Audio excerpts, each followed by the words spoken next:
So hey guys, how are you all? Welcome to Proxima. So we are back with a brand new movie on What If Naruto Was Humming Surgeon of Konohagakure, new allies skills movie. But before we start, be sure to subscribe to our channel and like this video. Now let's begin the story.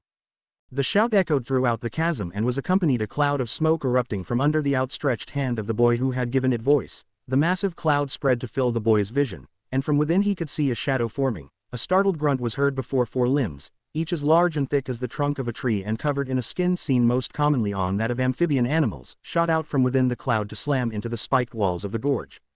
The orange-clad blonde that had called the creature forth fell onto a cloth-covered back and moved to see what it was. When the smoke cleared, the monster in all its glory was exposed. The boy found himself sitting on the back of a massive toad with skin colored a rusted red with brighter red stripes. Running vertically down the left side of his face and over the bright yellow eye that sat there, was a deep scar. Clenched between its lips was a kiseru, and he wore a blue happy coat. At his waist hung a tanto about 50 times the summoner's height in blade length alone. For a moment all was still, only the sound of the giant toad's heavy breathing and falling rocks disturbed by its method of halting their downward momentum. What the hell is this? A deep rumbling voice blasted from the throat of the summoned beast. Where am I? The boy, known by his village to be the ever-infamous Naruto Uzumaki, was frozen in shock. It worked, he thought. I actually managed to summon one. Naruto was on the verge of dancing for joy, but the toad had other plans. The blonde was forced to grab onto the collar of the toad's blue coat when said amphibian threw back his head to glare at the top of the gorge they were stuck in. Jiraiya. Where the hell are you? What is the meaning of summoning me here? XXX. With Jiraiya. XXX crap, said Pervert whispered. Backing up from the edge, the veteran shinobi cautiously stepped back, allowing the foliage to envelope him and disappearing into the forest. I never thought I'd summon him of all the toads. You really know how to cause trouble, don't ya, kid? XXX.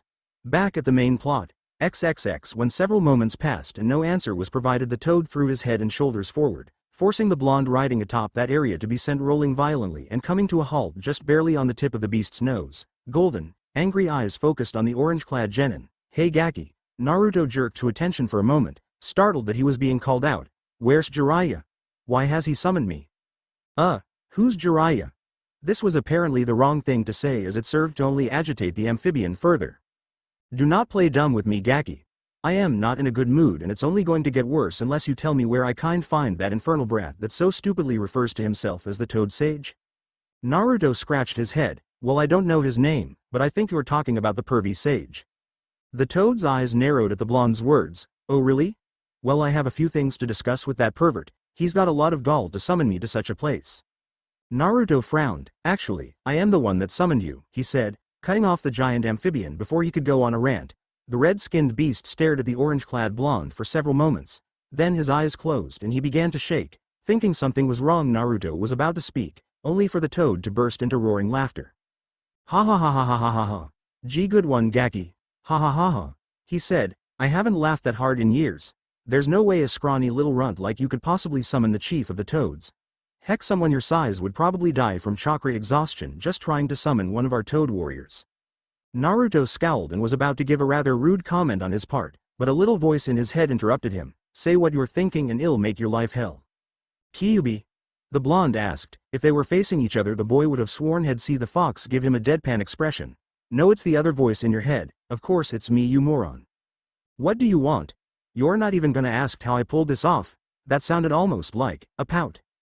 Still wanting to play it cool, Naruto shrugged. Nah, figured you'd get all high and mighty and brag about it anyway. I was right, wasn't I? Shut up, and I used the pulse of my chakra to forge a connection between our minds. Now on to more important matters. Do not insult this guy. Do you know who you're standing on right now? No, I figured. Listen, that is Gamabunta, chief of the Toad tribe. He was capable of temporarily immobilizing me during my attack on your village. This is the most powerful of the toads you can summon, and it'd be a good idea to be polite. Keep in mind we're still hanging in a gorge a few hundred feet in the air with his help. Good point. Naruto sighed and turned his eyes back to the now identified Gamabunta, who was sending him a heated glare for ignoring him. Look, I am a special case. Trust me. I've got the chakra to summon you. My name's Naruto Uzumaki, and it's nice to meet you, Toad Boss Gamabunta. The golden, bar-pupiled eyes of the boss widened slightly. From the expression he'd seen a second ago, he was expecting a rant or something. It was actually a nice surprise. So Jiraiya told you about me. The toad mused, only for Naruto to shake his head. No, I heard from a different source, he answered, Subconsciously rubbing the area where his seal was, Gamabunta's eyes narrowed at the motion. You said your name was Naruto Uzumaki? When the boy nodded, the toad hummed in thought. Interesting, so I am guessing that pervert had you sign our contract. Well, just because you summoned me doesn't mean you're cleared to call us out whenever you want. What do you mean? Naruto asked, sitting down on the toad's nose. I have to test whether or not you're worth our time. If we have a summoner who can't even fend for himself, he could get my kin into some serious trouble and could even get them killed. If you don't pass, then I'll take your name off the contract, and that's the last you'll hear about it. What's the test? You have to stay on top of my head until sunset. Now hold on, I'll take us up to the top so we can start. Naruto nodded and jumped up to hold onto the collar of Gamabunta's jacket. The boss toad grunted as he bunched up the muscles in his powerful legs. It was then that Naruto looked down and something caught his eye. Hey, boss. What is it? There's something down there. Where? At the bottom. Look down, you should be able to see something. It looks like some sort of building. Listening to his summoner's request, the giant amphibian looked down and saw something he could not, for the life of him, understand how it had gotten there. Why on earth would a brig sloop be here of all places? He muttered. A cloud of thick, tobacco-heavy smoke slipped out of the side of his mouth as he stared down at the subject of his newborn curiosity. This could be interesting, he thought. Gaki, slight change of plans. We'll be postponing our test until later. We should check this out, so hold on tight cuz we're going straight for the ground floor. What do yo? Naruto started to ask but ended up screaming when Gamabunta let go of the walls and sent them crashing into the ground. What the hell, chief? Calm down, don't get your underwear in a bind, he growled. It might be interesting to see what's inside that thing. Listen Gaki. I am obviously too big to get in there, so you have to hop down. I'll stay here, but since it's better to have a bit of backup, so I want you to try to summon another of my kin. Naruto furrowed his brow and sent a confused glance to the giant amphibian. I thought you had to test me first. Well, you're being requested by the boss of the toads to do a job, Gamabunta replied, so I guess we can overlook that for now. Still, it's good to see you, at least you have some sense of honor for a bargain. The toad chuckled. He was starting to like this blonde brat. Think you got enough chakra left to summon another toad? Kyuubi. The demon sighed.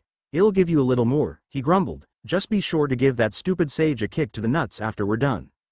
Naruto just chuckled as he felt the demon's powerful chakra course through him once again. I was planning to do that anyway for trip down here. Turning his attention back to the outside world, he nodded. I think I can pull off another one. Good, perform the jutsu, but when you call out its name, also call out the name Gamma. He's a little larger than you and should be able to easily maneuver the ship with you. Naruto nodded and bit his thumb. He waited a moment for the blood to well up on the tip of the appendage before beginning the short chain of hand signs and slamming his palm onto the top of Gamabunta's head. Kachiyose no Jutsu. Gamma. A familiar burst of smoke later, and Naruto found himself sitting on top of the very first toad he had ever seen the pervy sage summon when he knocked out the closest pervert Kakashi had asked to train him. Greetings Naruto-san, the toad said cheerfully once the cloud was gone. How can I help you? Spare the small talk for later Gamma, the chief toad grumbled. Go with the Gaki and keep an eye on him while he's taking a look at this little boat. Gamma nodded and turned to the human that had summoned him. Naruto-san, climb onto my back. I can jump to the deck of the ship quite easily from here. Naruto smiled but shook his head. Sorry Gamma, but I am not an official toad summoner yet. The chief got curious about this before he could test me, so we haven't gotten that far. I think before I can ride on top of any toad, I should pass the test first. The two amphibians were stunned at the blonde's words. To take the difficult route simply over a formality like the test is something they hadn't seen in a long time. This kid gets more interesting the longer you're around him. Gamabunta thought to himself. Alright Gaki, since you're so bent on sticking to the guidelines, I'll make you a road to the ship. The giant toad opened his mouth and out shot a long pink tongue that stretched all the way from his mouth to the deck of the ship. Thanks Chief Toad, the blonde said, jumping on top of the pink muscle and running down it as fast as he could. Gamma right beside him. They reached the deck in seconds and Gamabunta withdrew his tongue. You two be careful, I'll wait out here until you come back out, be quick about it. The two nodded before walking to the door leading to the lower decks. Naruto placed a hand on Gamma's shoulder to stop him. Wait a sec, for all we know this thing could be booby-trapped. You're right Naruto-san, Gamma replied, stepping away from the slab of wood. You may be young but you show considerable wisdom in such situations. Naruto smiled sheepishly. Actually, the thing is I've been pranking the people in my village for years, so I kind of got paranoid about traps. With everything I pulled back then it's probably expected. Gamma shrugged. Experience is one of the best teachers as the saying goes, but he put it out of his mind and turned his thoughts to more relevant matters. Then how do you propose we go about with our investigation? Naruto grinned and made the sign of his personal, and almost his only, technique, Kage Bunshin no Jutsu. 5 puffs of smoke later and there stood 6 orange-clad blondes in place of the original one. One stepped back and addressed his creations. "Alright guys, you know what to do." The clones nodded and stepped up to the door while the original and Gamma stepped back. One clone grabbed the handle and pulled, only for the entire door to come off its hinges and almost crush it. The other clones acted fast to save it from an early demise, rushing forward to grab a side before it could crush their brother. The thick slab of wood was tossed aside and the clones filed in one at a time, leaving Naruto and Gamma at the doorway. "Naruto-san, might I ask what your plan is?" "I made the clones with the idea that each one will pick a deck and explore. If there aren't 5 decks then they just help on another one, then they can come back and tell us what they found." Both Gamma and the Chief Toad, who had been listening in, couldn't help but notice the wording of his statement. "Tell us? Does he not know about the advantage of the cage bunshin?" "Well, we better relax while we can," Naruto said, sitting down on the deck of the ship and leaning against the wall. With a satisfied sigh he turned his gaze to upward to stare at the sky. So far above them now, the sun was shining down into the gorge, but they were so far down that all they saw was a dim glow, making it look like early morning. It was quiet in the gorge, only the sound of Gamabunta's heavy breathing broke the silence that had begun to lull our blonde hero into a state of content. Soon his eyes grew heavy and he began to slump over, only to snap awake and jump to his feet when an image of a large log slamming into his chest appeared in his mind. Had he been aware at the time he would have heard the loud thud echoing from within the hull at the same time. "What was that?" he asked, directing the question to his tenant. "That, my young idiot of a host, was the memories of your bunshin coming back to you after dispelling." "Wait, what?" The Kyuubi heaved a heavy sigh at his host's stupidity. "The memories of a cage bunshin return to their creator when they dispel. The reason you failed to notice this little bit of information is because you use them in battle to become a one-man army, so you integrate only little pieces of knowledge before they're dispelled and you're constantly having to change your position anyway, so it's pointless to use like that." "Oh, just shut up. Your clone found something and then died because it wasn't paying attention. I know what route it was, so get your butt moving and I'll guide you down there, okay?" Naruto just nodded before turning to the toad at his side. "One of my clones found something interesting. I think we should take a look." "Do you know the way?" Gamma asked. Naruto smirked and poked his temple with his left hand. "Got the route right here." "No thanks to any effort on your half, by the way. Shut up." "Make me." Naruto just sighed and stepped through the doorway into the hull of the ship. At the bottom of the steps he turned left, then down another flight of steps. This happened twice more before the fox told him to take a right and then left again. When he turned the final corner, he found himself staring into a dark room. Cracks in the wall allowed a minimal light to pass through, revealing the outlines of 9 tables inside. Naruto moved to step inside, but stopped when Gamma held an arm out in front of him, bearing passage through the doorway. "Wait, Naruto-san, it's too dark." The toad turned around and picked up a large piece of wood and a piece of torn fabric, most likely a piece of sail canvas. He wrapped the canvas around one end of the block and stuck it in his mouth. When he drew it back out, the canvas was dripping with a black liquid. "By any chance, do you have something to make a fire?"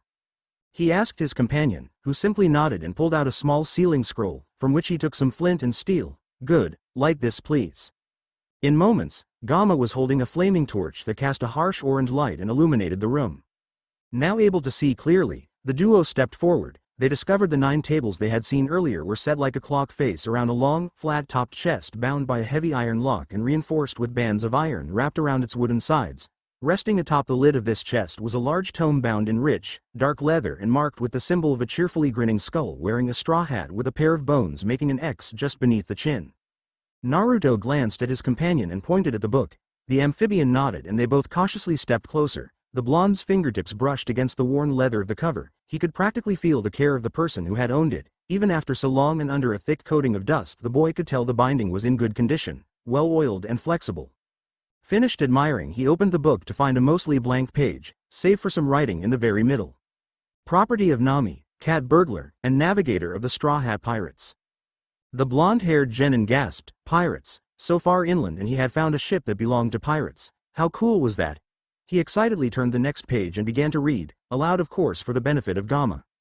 "If you are reading this, then it means somebody finally found our last treasure. Well, congrats whoever you are, because you now own everything here. There is a document in the book. Sign it and everything should legally belong to you. Now I already wrote my name on the first page, but I am Nami, the greatest cat burglar in all of the Grand Line and wife to the Pirate King, Straw Hat Luffy. Inside this room you should find 9 tables. 8 of these hold the most treasured possessions of our crew. You can use them or give them away, whatever you wish. However, the 9th table holds one of our greatest treasures. Each member of our crew has a story and how we remember our journeys. The books you can find on that table contain those stories for you to read and enjoy. Finally, I need to tell you about the chest sitting here in the middle where you found this book of mine. This chest holds a treasure that can be extremely dangerous or helpful to you. I am not sure if you've heard of them or not, but in our time there existed a fruit known as the Akuma no Mi.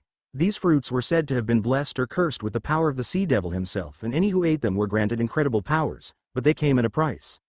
Over the course of our journey together to achieve our dreams, we encountered, battled, and even befriended many who had eaten such fruits, including Luffy's own brothers who managed to use the same fruit at different times, but that's a story Luffy needs to tell, so it's in his book if you want to find out more.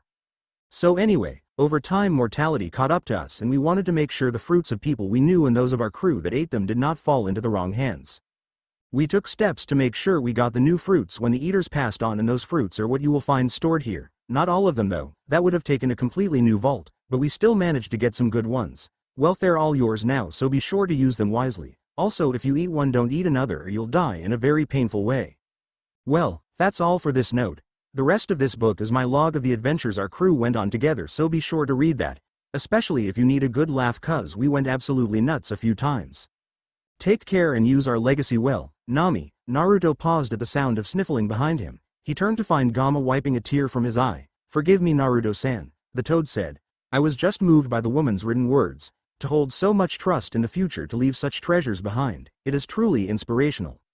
Oh Kami, give me a break. Naruto heard the Kyuubi say inside his mind. This frog is actually crying like he just watched a soap opera. He's a toad, you dumb fox, and what the heck is a soap opera? Never mind, kid, trust me, you don't want to know. The fox felt an involuntary shiver go down his spine at the memory of how sickeningly emotional those programs could be. It made him want to vomit. Naruto just assured his companion it was okay to find such words moving, and then turned the page to find the will this person Nami had mentioned. Whosoever finds this, the ship and all our stuff are yours, so sign on the line at the bottom and it's done. A large drop of sweat appeared on the side of the blonde's head at the blunt wording of the letter. Well, it's something, he stated before pulling out one of the few sealing scrolls he kept on his person. He set the book down and unrolled the scroll until he found the section he was looking for, and with a quick burst of chakra he was holding a brush and inkpot. A slight dip in the fresh ink and he was signing his name on the line marked for the benefactor. Congratulations on obtaining your new property, Naruto-san, Gamma said. Might I suggest your first matter of business be to decide what to do with those fruits the lady mentioned in the note? Naruto nodded, handing the book to his amphibious comrade, and knelt down to get a look at the lock. It looks pretty basic, he mused. No rust, so it probably won't break that easily, but I may not have to do that at all. Moving once more to the scroll, he returned the brush and pot to their rightful place before moving a little further and unsealed his next set of tools. When the brief cloud of smoke dissipated, there was a wide strip of leather rolled up and secured with a thin leather string resting in his palm. Setting the parcel on the deck, he untied the string and unrolled it to reveal various tools, all designed for the art of picking locks. Never thought you'd have that kind of hobby, the Kyuubi commented as Naruto chose his picks and set about his chosen task. Didn't you watch my childhood at all? I spent most of our time together asleep, what with being ripped in half and all before I was sealed into you. Even I need a little time to recover after that. Naruto paused, his brow furrowed at that little tidbit of information. Ripped in half? It's not important right now, just focus on picking that lock and finding out what the heck they have stored here. I want to see these so-called Akuma no Mi. Sounds to me like a whole bunch of hype. Naruto was about to utter his own reply to his cynical tenant, but the soft click of the lock coming undone pulled his attention back to the matter at hand. Seeing the lock hanging freely, he carefully returned his tools to their pouch and sealed that away before opening the chest to peer inside. What he found was the oddest sight he had ever come across. The bottom and inner sides of the chest had been lined with a thick layer of soft crimson velvet. Into this lining someone had carefully sewn cushions to form separate sections, within each of which rested the most peculiar fruits both the boy and his toad companion had ever seen. The first one held the shape of a round ball that was slightly bigger than Naruto's fist. Its dark purple skin was littered with flowing swirls looking similar to multiple interlocking S's, and from one end sprouted a green stem that spiraled in a fancy style. Embroidered into the velvet above it were the words Gomu Gomu no Mi in fancy golden script. The next fruit was labeled as the Suna Suna no Mi, and it bore a similarity to the fruit Naruto recognized as a mango, only it was colored a tan brown like the very material it was named after. It too also had a swirling design that Naruto was quick to realize was a trait shared by all the fruits stored in the chest. He could also see that it was resting atop a small spiral notebook, something he checked under the first fruit to find another that was a good deal thicker than the sand one. Maybe it tells what each fruit can do? Shaking the urge to read one of them off until later, he moved on to the next fruit. This one was, well, the only way Naruto could describe the thing was that it was a freaking heart. The same size and color as a normal peach this one was, if the label was anything to go by. The Ope no mi. Once again he found another notebook not quite as thick as the first one yet thicker than the second. Curious, he was just about to examine the next in line only for a shout that shook the entire ship, and he was sure the area outside was suffering the same fate given its volume. Gaki. What's taking so long? Naruto jumped at the chief's sudden vocalization of irritation and pulled out 2 empty sealing scrolls. Without a moment's thought he spawned 4 clones and gave them said scrolls. As they set about sealing the contents of the room into the scrolls, each table going into a different spot in order to keep it organized. He reclosed the trunk and sealed the entire thing into its own scroll, followed quickly by Nami's book and the signed document stating he was now the sole owner of the entire ship and contents therein. Once the room was empty, Shinobi and Summon returned to the deck to find Gamabunta glaring at them. It's about time. We've got around 3 hours until the sun goes down, Gaki. If you want to do our test today, then we best get up to the top. Naruto nodded and jumped up to the top of the chief's head. Gama waved to the genin, bowed to his chief and returned to the home of the toads. Gamabunta crouched down, preparing to jump up. So, what do you find? I'll tell you when we're done, the toad chuckled. Well then, we'd best get started. With a tremendous burst of strength, the chief sent them both hurtling to the top of the gorge, easily clearing the top and crushing quite a few trees in the process of landing. Remember, Gaki, you gotta stay on top of my head till the sun goes down or you won't accept you as our summoner or my henchman. Naruto laughed as he secured the scrolls carrying his new personal belongings and flexed his hands in preparation for this new endeavor. I got it, now bring it. As you wish. XXXXXXXXXX. Some hours later, Jiraiya sat perched atop a cliff sipping from a saucer of sake as he watched the last few rays of the sun setting the sky ablaze. He glanced to his side to see Naruto sleeping peacefully next to him, the toad summoning contract under his head like a makeshift pillow. So what do you think, Chief? He asked, turning to face Gamabunta. Does he pass? The chief of the Toad clan sipped from his own saucer, which happened to be about the size and depth of a small pond, grinning as he stared at the unconscious blonde. He is a worthy summoner, just like his father was. Now what about what Gama said about that ship? Jiraiya had summoned Gama only a few minutes before to hear about what had happened inside the ship at the bottom of the gorge. It was safe to say that the man was intrigued. Well, I'll have to take a look at this stuff. I'll take care of that when the kid wakes up. Well, talk about that fruit he found too. The first month is almost over, so the boy has 30 days left before the exams. The boss toad hummed in thought as he poured a refill into his saucer from a massive bottle. A 60-day period? That's odd. Yeah, apparently the fighters are from all over, so it's taking a little longer than usual for the guests of honor to arrive. A notice was sent out about a week ago saying the waiting time had been doubled. Just means you got more time to get some training done, Gamabunta said, taking another sip from his cup. Well, I had best return. Have the boy summon my 2 sons sometime. They could do well with a little time in the human world. I will. See you soon, old friend. Be well, Jiraiya, and drop by the mountain sometime. Ma and Pa would love to have you over for dinner again. The chief toad disappeared in an explosion of smoke, leaving only his footprints in the destroyed landscape as the only evidence he was ever there. Jiraiya finished his saucer of sake and picked up his new apprentice. I guess I better set up a tent, he mumbled. Sleep well, Naruto, because as soon as you are awake tomorrow we start the serious training. The scent of fresh food tickled at his nose, the cry of his body for nutrition finally managing to pull the young blonde from the land of dreams and back into the realms of consciousness. His eyelids drew back to allow the cerulean orbs beneath to gaze at the peaked roof of the small tent he had been placed in. A few rays of morning light lanced into those exposed eyes immediately from the open tent flaps, and a small grunt of discomfort alerted the man cooking over the campfire. About time you got up, Gaki. Jiraiya called without even looking up from the eggs cooking on the skillet in front of him. Get out here and start eating. We're burning time I could be using to get you into shape. Naruto's grumbling and muttered curses were ignored as he scooped the freshly cooked eggs into a small metal plate to join the sausages had already prepared. Without a word the genin, and hopefully soon to be chunin, pulled himself from the sleeping roll had been wrapped in and stumbled his way toward the delicious smell. He dropped like a sack of potatoes onto the ground within arm's reach and happily accepted the plate when offered, even though it wasn't his favorite meal. The blonde tucked in with vigor, the food vanishing as if by magic. The fork in his hand moved so fast. I am guessing you are not used to chakra exhaustion, the sage quipped as he lifted a metal pitcher from where it had sat in the coals, pouring the dark liquid brewing within into 2 mugs. Setting one next to his still-eating pupil and keeping the other for himself, he sat down on a log had placed near the fire earlier that morning across from him. Physical exhaustion maybe, but with those reserves of yours I'd say you've rarely ever gone low enough to feel the effects of that particular issue.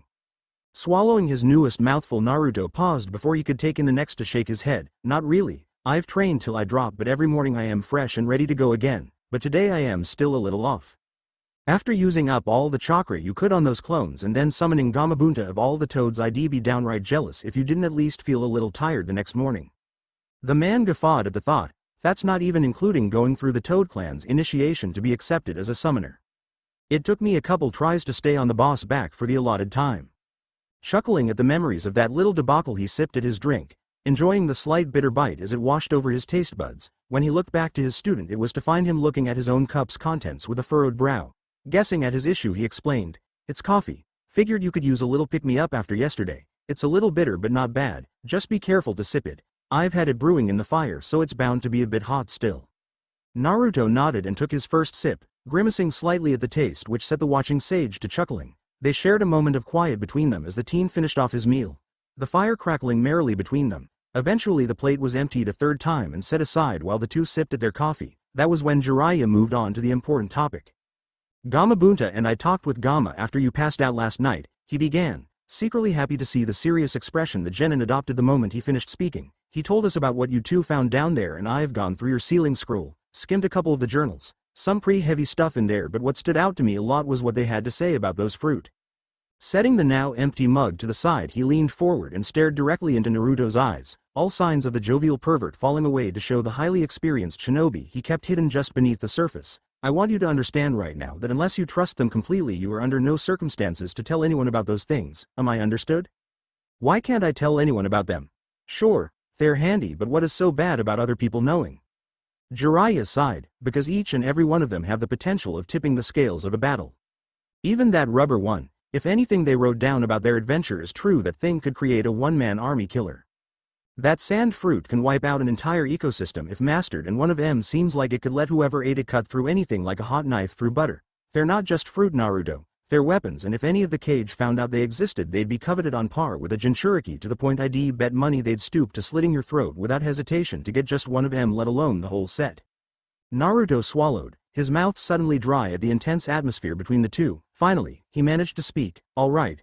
I swear not to tell anyone unless I trust them completely." But then something else clicked in his mind and he frowned again. "But what was that thing you said, Jin something?" A white eyebrow arched at that sudden deviation from the topic before they both bunched together when he processed the question. "Jinchuriki, you've never heard that before?" When Naruto shook his head, Jiraiya sighed heavily and ran a hand through his wild hair. "It's the term people made for a host of one of the Biju, like you, a human sacrifice to keep a demon at bay." "So, there are more than just the Kyuubi?" "There are 9 in total, each with tails numbering from 1 to 9, and almost all of them are owned." He raised his hands to mimic the quotation marks for that last word, showing how much truck he had when it came to owning a being of raw power like one of the 9 by the 5 major villages existing today. Although the Nanabi is sealed into a kunoichi from a village called Takigakure, they're one of our allies and actually quite capable when it comes to stealth and water-based techniques. That and their village is damn near impossible to locate by usual means, though I have managed to infiltrate a few times. Anyway, we're getting off topic. We need to talk about what you found and how well be handling your training for the next month. Whoa, hold up, month? I thought the exam finals were next week.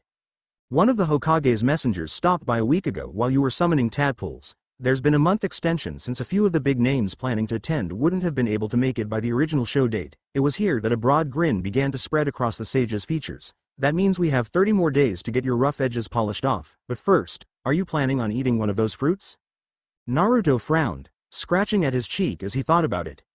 He hadn't looked at all of them, but just from their names and the little Jiraiya said about them told the genin they would be a handy tool. Well, you said yourself they'd be a powerful weapon in the right hands, and we are shinobi, so we should never turn down an advantage. He considered his options a little longer, but when he looked up to see his teacher's expression, it was like reading a blank slip of paper. It seemed Jiraiya wanted him to consider this decision without anything beyond his initial input. Needless to say, beyond his pranks, Naruto was not used to thinking things through. He was naturally brimming with excessive amounts of energy, making him impulsive and quick to act and react. That ability to think on the fly had its advantages, as evidenced by how he managed to free Kakashi during the first encounter with Zabuza, but this was not a time for rash improvisation. Finally, he shook his head. "I don't know enough about them to pick one, so I can't eat one right now," he said. "Maybe when I've gotten time to actually read them I will." While he did not give any indication of his innermost thoughts, Jiraiya was actually impressed by his newest pupil's ability to think. "It's still an untested skill I am going to need to work at and sharpen."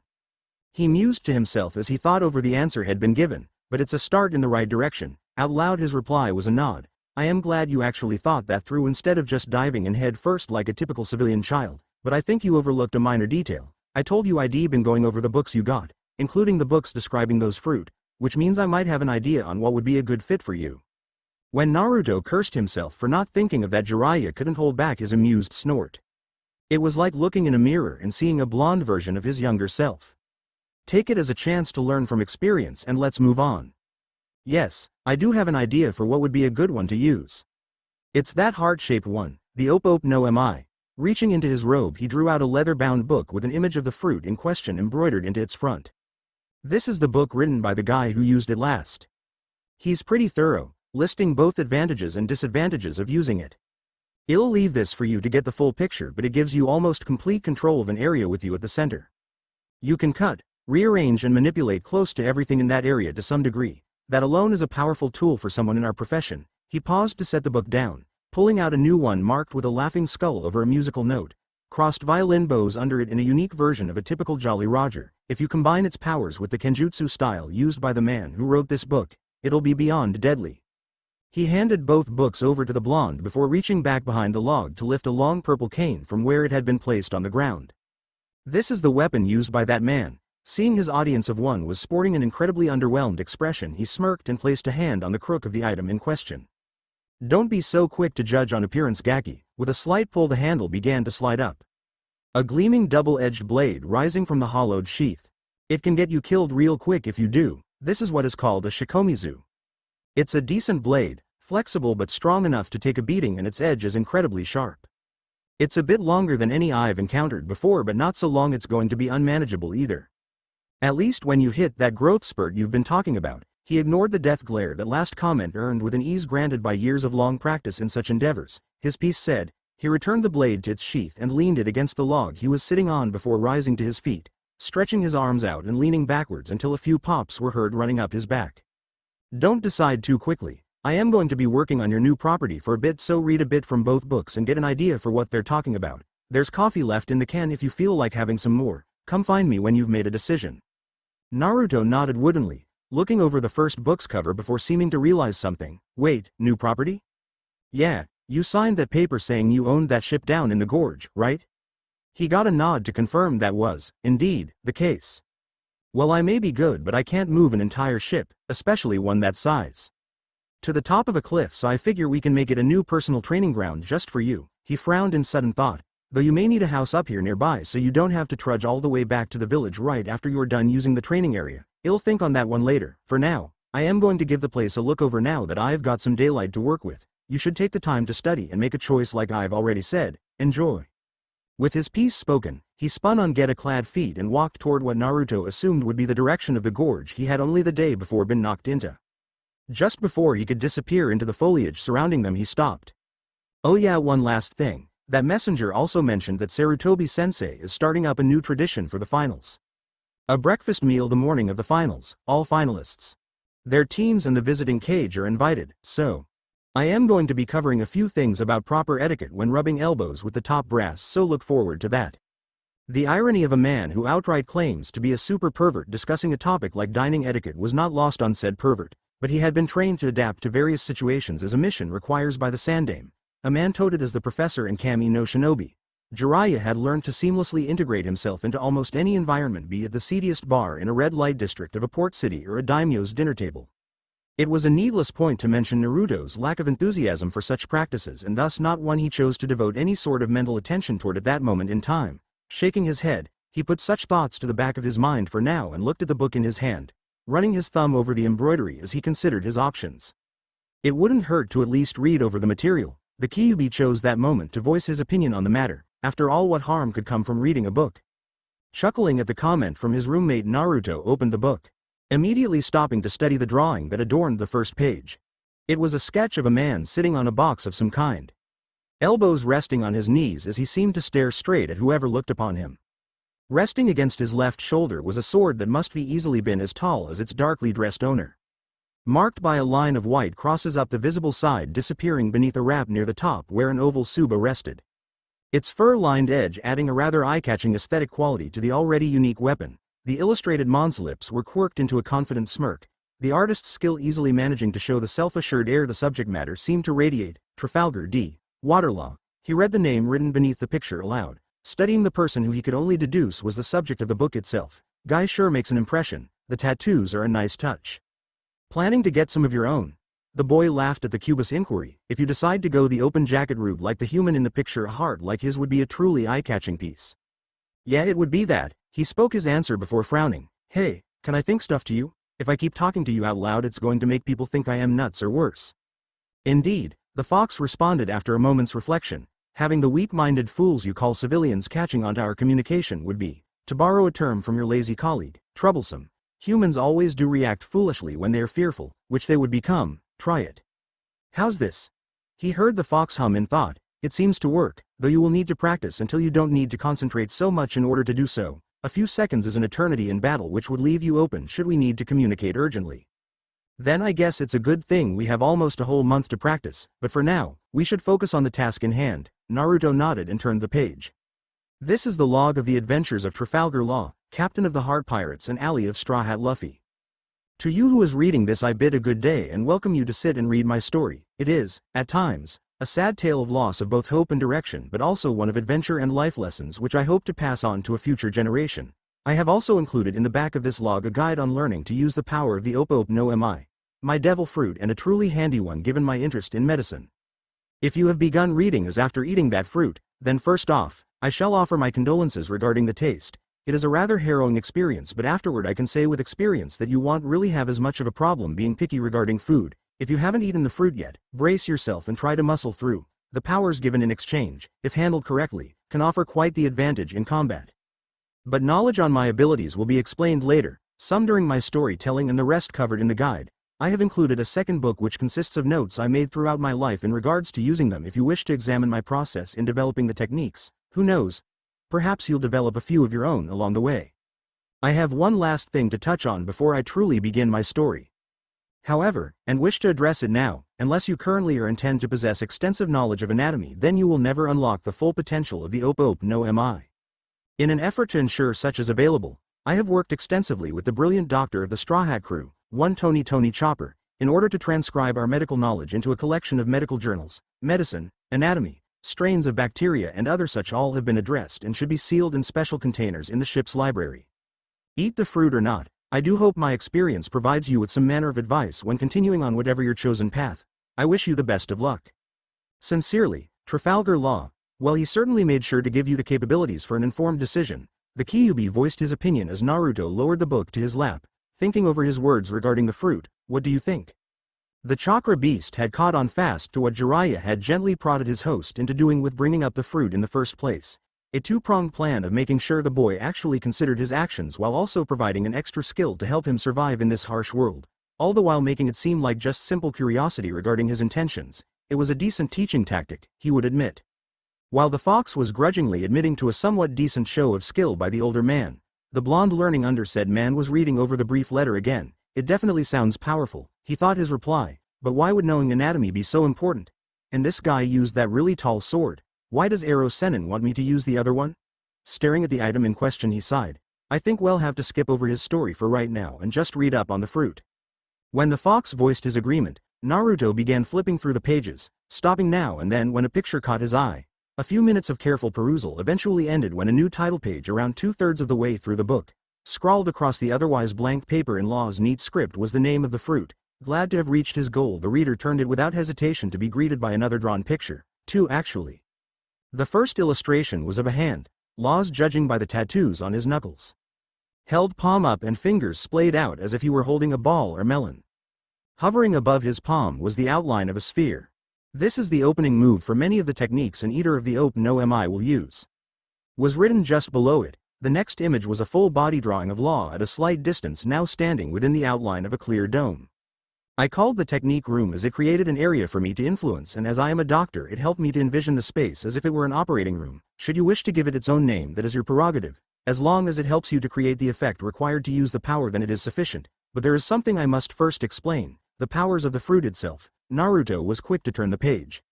All devil fruits are classified into 3 major categories. Logia, the rarest and considered by majority to be the most powerful, in which the eater becomes a living embodiment of an element. zone, which allows the eater to take on the body and abilities of an animal. Those who eat this class commonly have three forms they can take, which are their base human body, the full transformation into the animal granted by the fruit, and a halfway stage creating a were creature. Finally, there is the class into which the Ope no Mi is sorted. Paramecia. This class grants the most varied abilities, some of which appear simple, such as an ability to communicate with animals, to the outright deadly ability to create a vast array of poisons which leaves death in their wake. The greatest factor in the overall capabilities of a devil fruit power is the mind of the person using it. If they are creative and capable of adapting to situations, then it can be a powerful advantage. This also applies to the Ope no Mi. The most basic explanation for my fruit's given abilities is control. I can create an area and, with a medium such as a blade, dissect almost anything in that space. I can switch locations of objects, such as if someone threw a knife at me, I could make it switch with anything of equal size inside my room. The things I cut I can put together in so many different ways. An example is when I created centaur-like creatures on the island of Punk Hazard. I took men who had been crippled, unable to walk at all, and after cutting them at the waist within my area of influence, I connected their separated bodies to those of animals, granting them new legs. Another aspect, one I have never shared with any among my crew or allies, is the feedback from room. A gift I gained when I managed to fully master its uses was that when activated, I found myself able to sense the location of everything at once, which took a great deal of getting used to at first. Every piece of dirt, every stone, every drop of blood and piece of bone in the bodies of the organisms around me, I could feel them all. This combined with the ability to control gives me as close to complete control of the battlefield as possible. When in battle with my crew, I would spread my room as far as necessary, moving them where best able to inflict the maximum possible damage to our adversaries and aiding in avoiding damage when possible.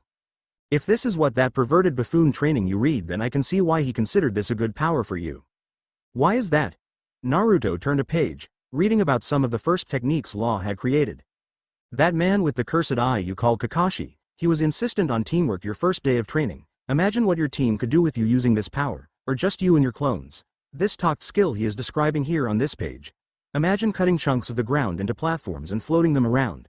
Others can bounce off of them, or you could use them to switch someone into an advantageous position. Looking over the proposed scenario in his mind's eye, Naruto had to admit it was a fitting one given his so-called sensei's harping in the subject. One thing Naruto knew was that he had a lot of chakra and thus was able to create literal armies of himself as easily as someone else might breathe. If he used the power of this fruit and was able to use that many clones, he'd have almost complete control of the battlefield. In the area I can control anyway, he thought as he came across a section explaining that once the room was established it would not move. That means I need to find a way to keep my enemies inside my area if I want to have the advantage. Sighing to himself, he closed the book and set it aside. So, I like it. What's your opinion? I don't see why my opinion would matter to your skill set at all, was the fox's careful answer. I am just your prisoner after all, he says after making a running commentary on the humans reading material.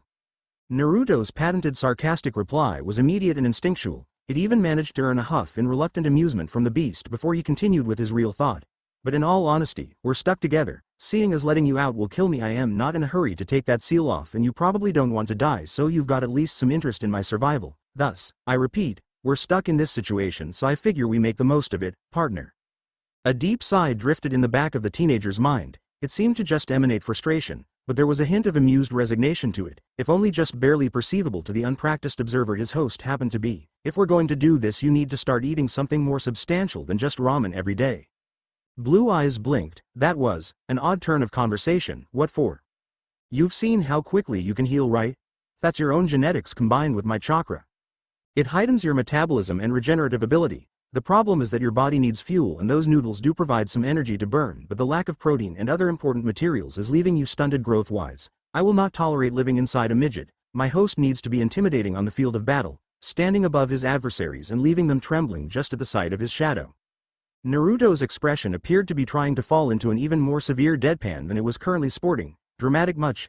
He shook his head. Whatever. Alright, I'll send clones out to hunt every day and have them bring in a bunch of meat and vegetables. What? Proper nutrition for hairless monkeys like you includes vegetables? How could you possibly know that? Do you know how many times you've been lectured on your eating habits? I never bothered to count. 543 by the one you call Ruka, 1075 by your so-called grandfather, and 10 by that lazy one with the cursed eye. Blue eyes blinked and blinked again. Have you been watching ever since you were sealed?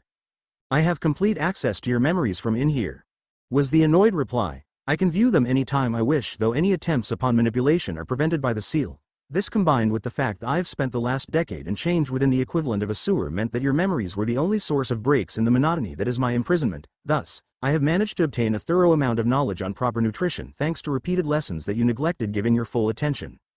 Reluctant as he may be, Naruto couldn't find a reason to argue against the beast, so simply nodded, but any moves to take the discussion further. The ground beneath his wooden seat trembled and a thunderous crash rang out from the direction Jiraiya had been walking toward. Without thinking, Naruto bolted to his feet, the books tumbling forgotten to the dirt as he leapt over the slowly dwindling campfire and rushing off to investigate. He never saw the air next to the tent ripple as a figure began to move. With each step their outline became clearer, color seeping into view as Jiraiya appeared in full glory standing next to where his student once sat. His lips were curled into a slight frown as his gaze lingered on where the blonde had vanished into the foliage. Gonna need to work on that impulse issue, he mused aloud. Kid needs to learn how vital it is to think when he has the time. Sighing, the veteran scratched at his scalp with one hand before breaking down the campsite. Tent, books and cookware were all returned to their rightful places before he grabbed up the purple cane and made to follow. Well, I have a whole second month to pound some sense into him, even more than that considering his ability to spam those clones. He began to feel it, the thrill of being a teacher again, the impending times when he'll get to see them grow and accomplish, had forgotten how much fun it could be.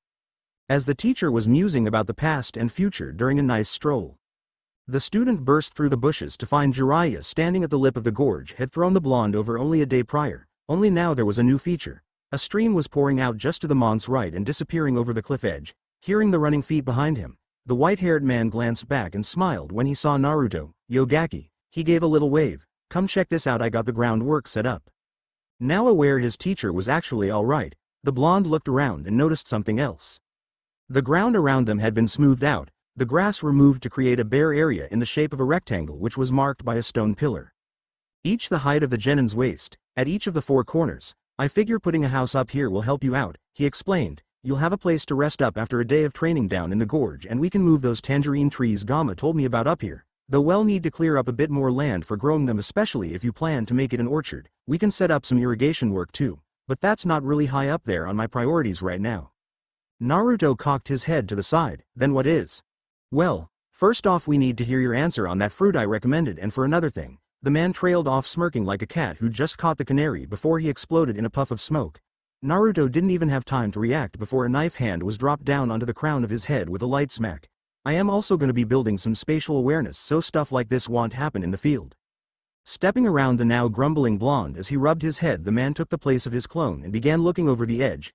I'll make a bowl for the waterfall down there when I head down, plus a channel so the water doesn't just flood everything. But first, he turned back to Naruto and crossed his arms. I am going to need your answer on that fruit. Again, with changing between light-hearted jokes and serious tension at the drop of a hat, he mentally grumbled, aren't I supposed to be the one hard to predict? Just because you've got flitting between subjects on the fly down to an art doesn't mean you're the only one allowed to do it. The Kyuubi growled from within his mind. We both know what your answer is anyway, so hurry up and get started already. Time isn't gonna stand still for us. Schooling his features into an expression of determination, Naruto gave a mental nod before looking up to meet his newest teacher's gaze. Hand it over. The equally serious visage of the self-proclaimed super pervert remained impassive for a short moment even as Naruto stretched out his hand. Then, ever so slowly, the ends of his lips began to quirk up into a smile as he reached into his robe and pulled out a small scroll.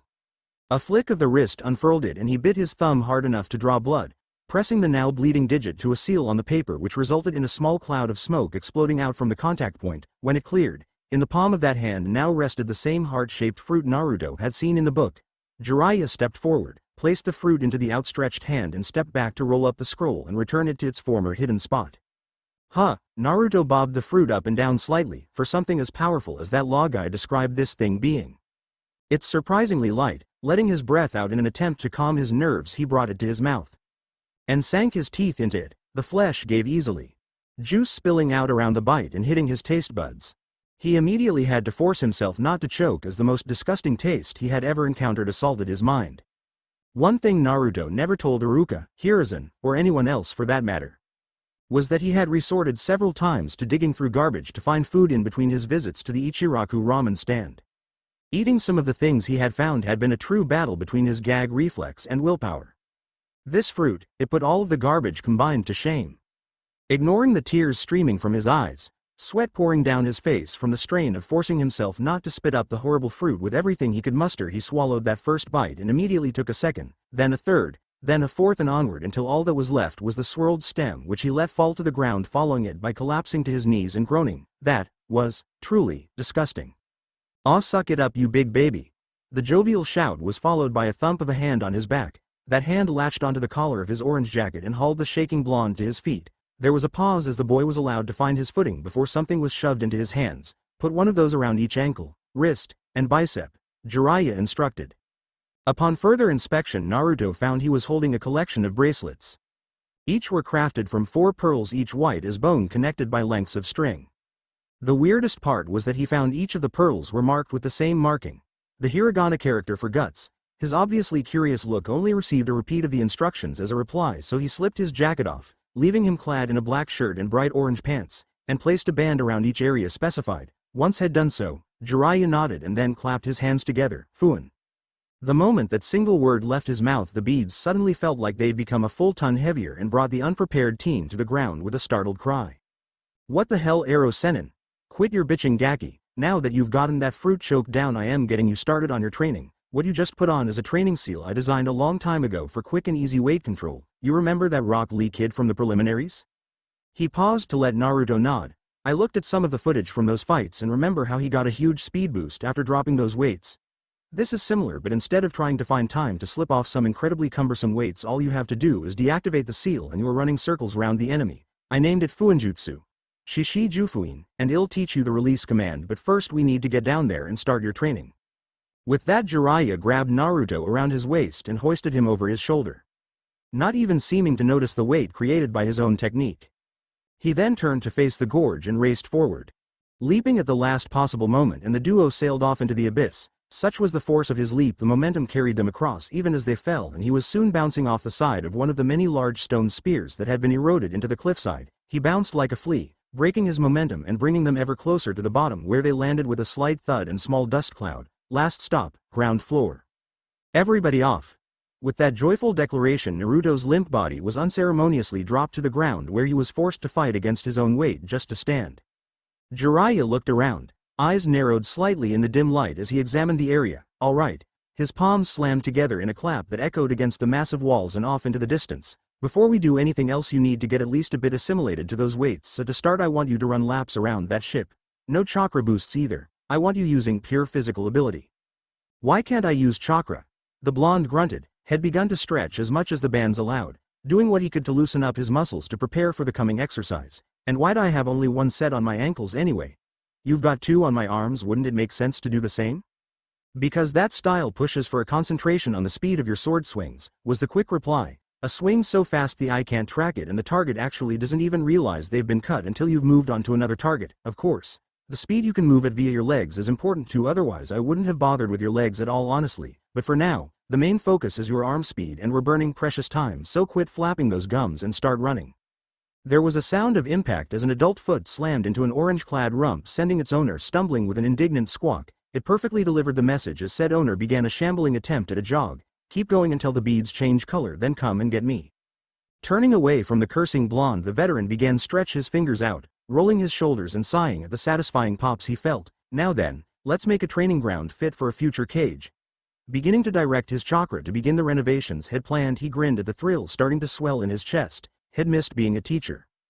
Hiruzen Sarutobi did not surprise easily. The Sandaime Hokage had succeeded his predecessors and earned the titles of Shinobi no Kami due to his learning to manipulate all 5 of the primary elements of ninjutsu and combining them into a fighting style that swept devastation onto the battlefield. He had seen the results of his favored students' experiments, seen the grandniece of his predecessor descend into a depressed, drunken gambler wandering the world looking to bury herself in her own self-pity, while his third student became the most loyal and powerful of the 3 under his own volition and creativity. He had fought in the battles both physical and political and come out on top relatively often. Most of all, he had survived the onslaught of pranks wrought upon the villagers and himself by a certain hyperactive blonde desperate for attention. He wondered what that boy would think of the fact his Oryoku no Jutsu had been added to the Anbu training book due to its effectiveness in distraction. Never let it be said that Hiruzen did not overlook such opportunities to improve the training of his forces, no matter the origin or oddness. Years of experience on those varied battlefields allowed him to school his features into the thoughtful frown he now sported as his former student finished his report. That is, quite the tale, Jiraiya. He talked around the pipe stem between his lips, though I do wonder why you insisted on that fruit in particular. Lack of information on the most part, the infamous author of erotica replied. Arms folded as he pondered his next words, there was no way to guess if that fruit that grew limbs could channel chakra through them. Sand can be beaten by water, one of the most common of elemental techniques. One's completely useless to humans, that left the rubber power and the space one. Rubber could be incredibly handy given a complete immunity to Raiden Jutsu and blunt attacks, but I thought having as much control over the battlefield as that Ope no Mi has would be a greater boon. He stopped and sighed. Honestly, I would have been fine if he wanted to take the rubber power instead, but I wanted to see if he'd think beyond that. One gray eyebrow quirked upward. You were testing him. It may not have been a question, but Jiraiya nodded all the same. I'd hoped he would ask to look at the stuff on the others and we would have had a conversation about it, but he made his decision and now has no choice but to follow through. He shrugged. Better he learns this now than get slapped in the face with it later. He's already begun to learn that. Hiruzen mused aloud. The scroll incident, and his mission to Nami no Kuni were both hard lessons forced onto him. His frown deepened heavily as a new thought came to him. In fact, his early life forced him to be at least somewhat self-capable in survival. Here Jiraiya grimaced. Guilt obvious in his expression and demeanor. You never told him anything, did you? He has no idea, either of his parents' identities or your connection to them. He did not need to look at his old teacher's face to notice the disapproval evident there. And I am not entirely pleased with your handling of the matter either. I understand you had your network to maintain, but in all bluntness, you did exactly what Tsunade did after losing Dan. You ran off and buried yourself in the search for Orochimaru and hounding women and just seemed to forget about your godson while doing so. His eyes narrowed, and especially after seeing what Dan and Naoki passing on did to your teammate, I thought you would know to avoid such actions. He held his stare for a time, letting it sink at just how disappointed he was in the man, before sighing. Fortunately, you still have time to make up for your shortcomings by some margin. Better than I can anyhow, he mentally added, but aloud he continued the subject. Anyway, how goes his training? Well, it's only been a day, but he went until about midnight before finally dropping, he said. A sad smile began to spread across his face. Honestly, he looks like Minato, but that never-quit attitude and ungodly stamina is pure Kushina. He has her ability to adapt on a dime like her too. Hiruzen chuckled. I've found myself wondering how capable he could be if he also grew into an ability to both plan ahead like his father and add that to his quick adaptability. And shuddering at how terrifying the mental picture could be. Ill bet. Still, like I said earlier, I've got him using the weight beads. 2 sets on each arm, 1 on each ankle and 1 around his waist. He finished the first cycle right before collapsing. Why only 1 set on his legs? I am hyper-focusing on his arm speed for the finals, he explained. They saw pretty much the entirety of Naruto's arsenal in that prelim fight before I started on him, and I am trying to pound extra stuff into his head to give him an edge. After the finals, I'll add a set to put above his knees and a necklace to spread it over the rest of his body. I need to build his taijutsu up too, but I am also going to be teaching him a few extra jutsu. Any of them from his father? Jiraiya shook his head. Rasengan is an after-finals goal too, though with how that devil fruit works he basically has the Hiraishin already. I am going to be honing his basics and adding 2 of my non-toad techniques. I assume he's still training while you're here? The sage nodded, his frown deepening slightly. I left a couple shadow clones directing groups of his own copies in a few exercises so I could make my report and pick up some supplies. More tools for his training? No, food actually. The kid's appetite skyrocketed. He's gone through all the emergency rations I keep on me at all times and still wants more. It's possible forcing him to increase his physical activity has jump-started his metabolism into overdrive, but it seems a bit too convenient. Hiruzen grew still, smoke leaking from the corners of his mouth as he stared into Jiraiya's eyes. Do you think it has to do with the Kyuubi? It's possible. He was forced to draw its power out to summon Gamabunta after all, so there's a chance it made some sort of contact with him that's been maintained since then. Has he been acting odd?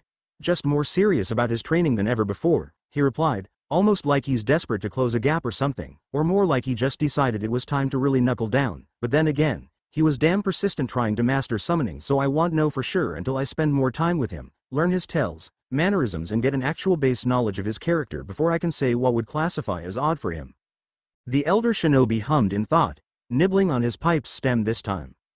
It had become a habit when he was puzzling over something particularly troubling. Finally, he made his decision. Keep observing him then, he ordered. I know you still have the key Minato made for the seal, so if you do end up seeing anything troubling, it should be difficult to tighten the security should you feel it necessary. When Jiraiya nodded to signify his understanding of the order, the Hokage let himself relax. Now then, Tell me what all you are going to be training him in.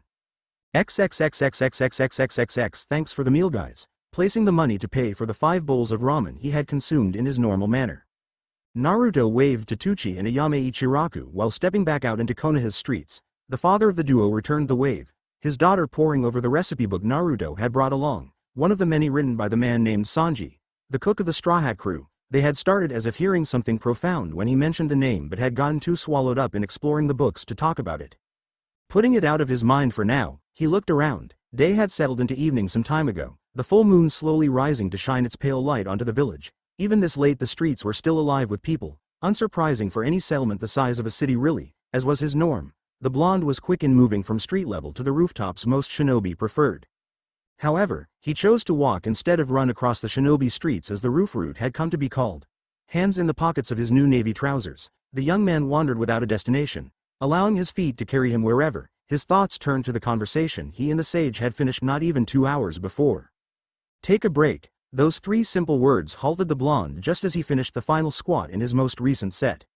Unlinking the fingers from behind his head, Naruto turned to meet his teacher's gaze with an expression showing obvious confusion. Standing from where he had been sitting on the new pond's surface a few yards away from his new pupil, Jiraiya was serious as he continued. You've been training till you drop every day for that first month and now 3 weeks on top of that. You need to take it easy or you're going to blow out. So as your teacher I am giving you a new order. Find a hobby. Genin stared at Sanin, blinking slowly. What? Jiraiya sighed in frustration. You need a distraction, I guess you could call it, something you can step back from all the missions. Training and full shinobi routine and just relax, if all you do is train. Eat, sleep, wake up and repeat, then eventually you're just going to crash or snap. He rubbed his chin. My books are one of the ways I do that. I've got tons of unpublished pieces that didn't make the cut for one reason or another. But I keep writing because it gives me something other than my job to think about. A lot of shinobi turn to drinking and no-strings sex too, though that teacher of yours likes to mess with people by walking around and reading my books in public. Guy, you probably wouldn't believe me without seeing it. I know a few are in relationships and do the normal couple stuff as a sort of escape. Anyway, my point is find something that doesn't have to do with being a shinobi. So, you're not going to let me train at all? Don't worry, I'll allow the weight training to continue. He waved off any concern on that part. I've taught you how to release and renew it so you won't need my help in that area. Beyond that, the only thing we're going to do is keep some clones studying those anatomy charts and practicing on the test dummies I made just to keep your skills sharp. There's no way out of this, is there? When his teacher shook his head, Naruto sighed and grumbled. But eventually gave in. On the plus side, he got to make a ramen run, something he hadn't really taken the time for since the time the old pervert had tricked him with that whole last meal crap before the gorge. That thought brought the smile back to his face as he recalled the satisfaction of hearing the bastard scream after a well-placed kick to his baby makers. Ah, sweet vengeance was just so satisfying sometimes. He forced his thoughts back to the matter at hand, his need for a so-called distraction. His initial thought was perhaps going back to his habit of pranking. It always felt good to see the flabbergasted expressions after a successful one after all. However, while he still enjoyed a good laugh, he found the reasons he began pranking in the first place not as strong anymore. He had originally begun his reign as the pranking king of mischief because people ignored him, badmouthed him or overcharged for food and such. Now, he was a shinobi. He had a teacher who actually gave a crap about training him beyond teamwork exercises, and he was getting strong enough to back up his claims now. Forcing people to look at him and acknowledge him wasn't as a big deal anymore. He didn't need that confirmation of existence like he used to. That doesn't mean you can't find a good reason to do it. His roommate commented from within his mind. It would just change the motives.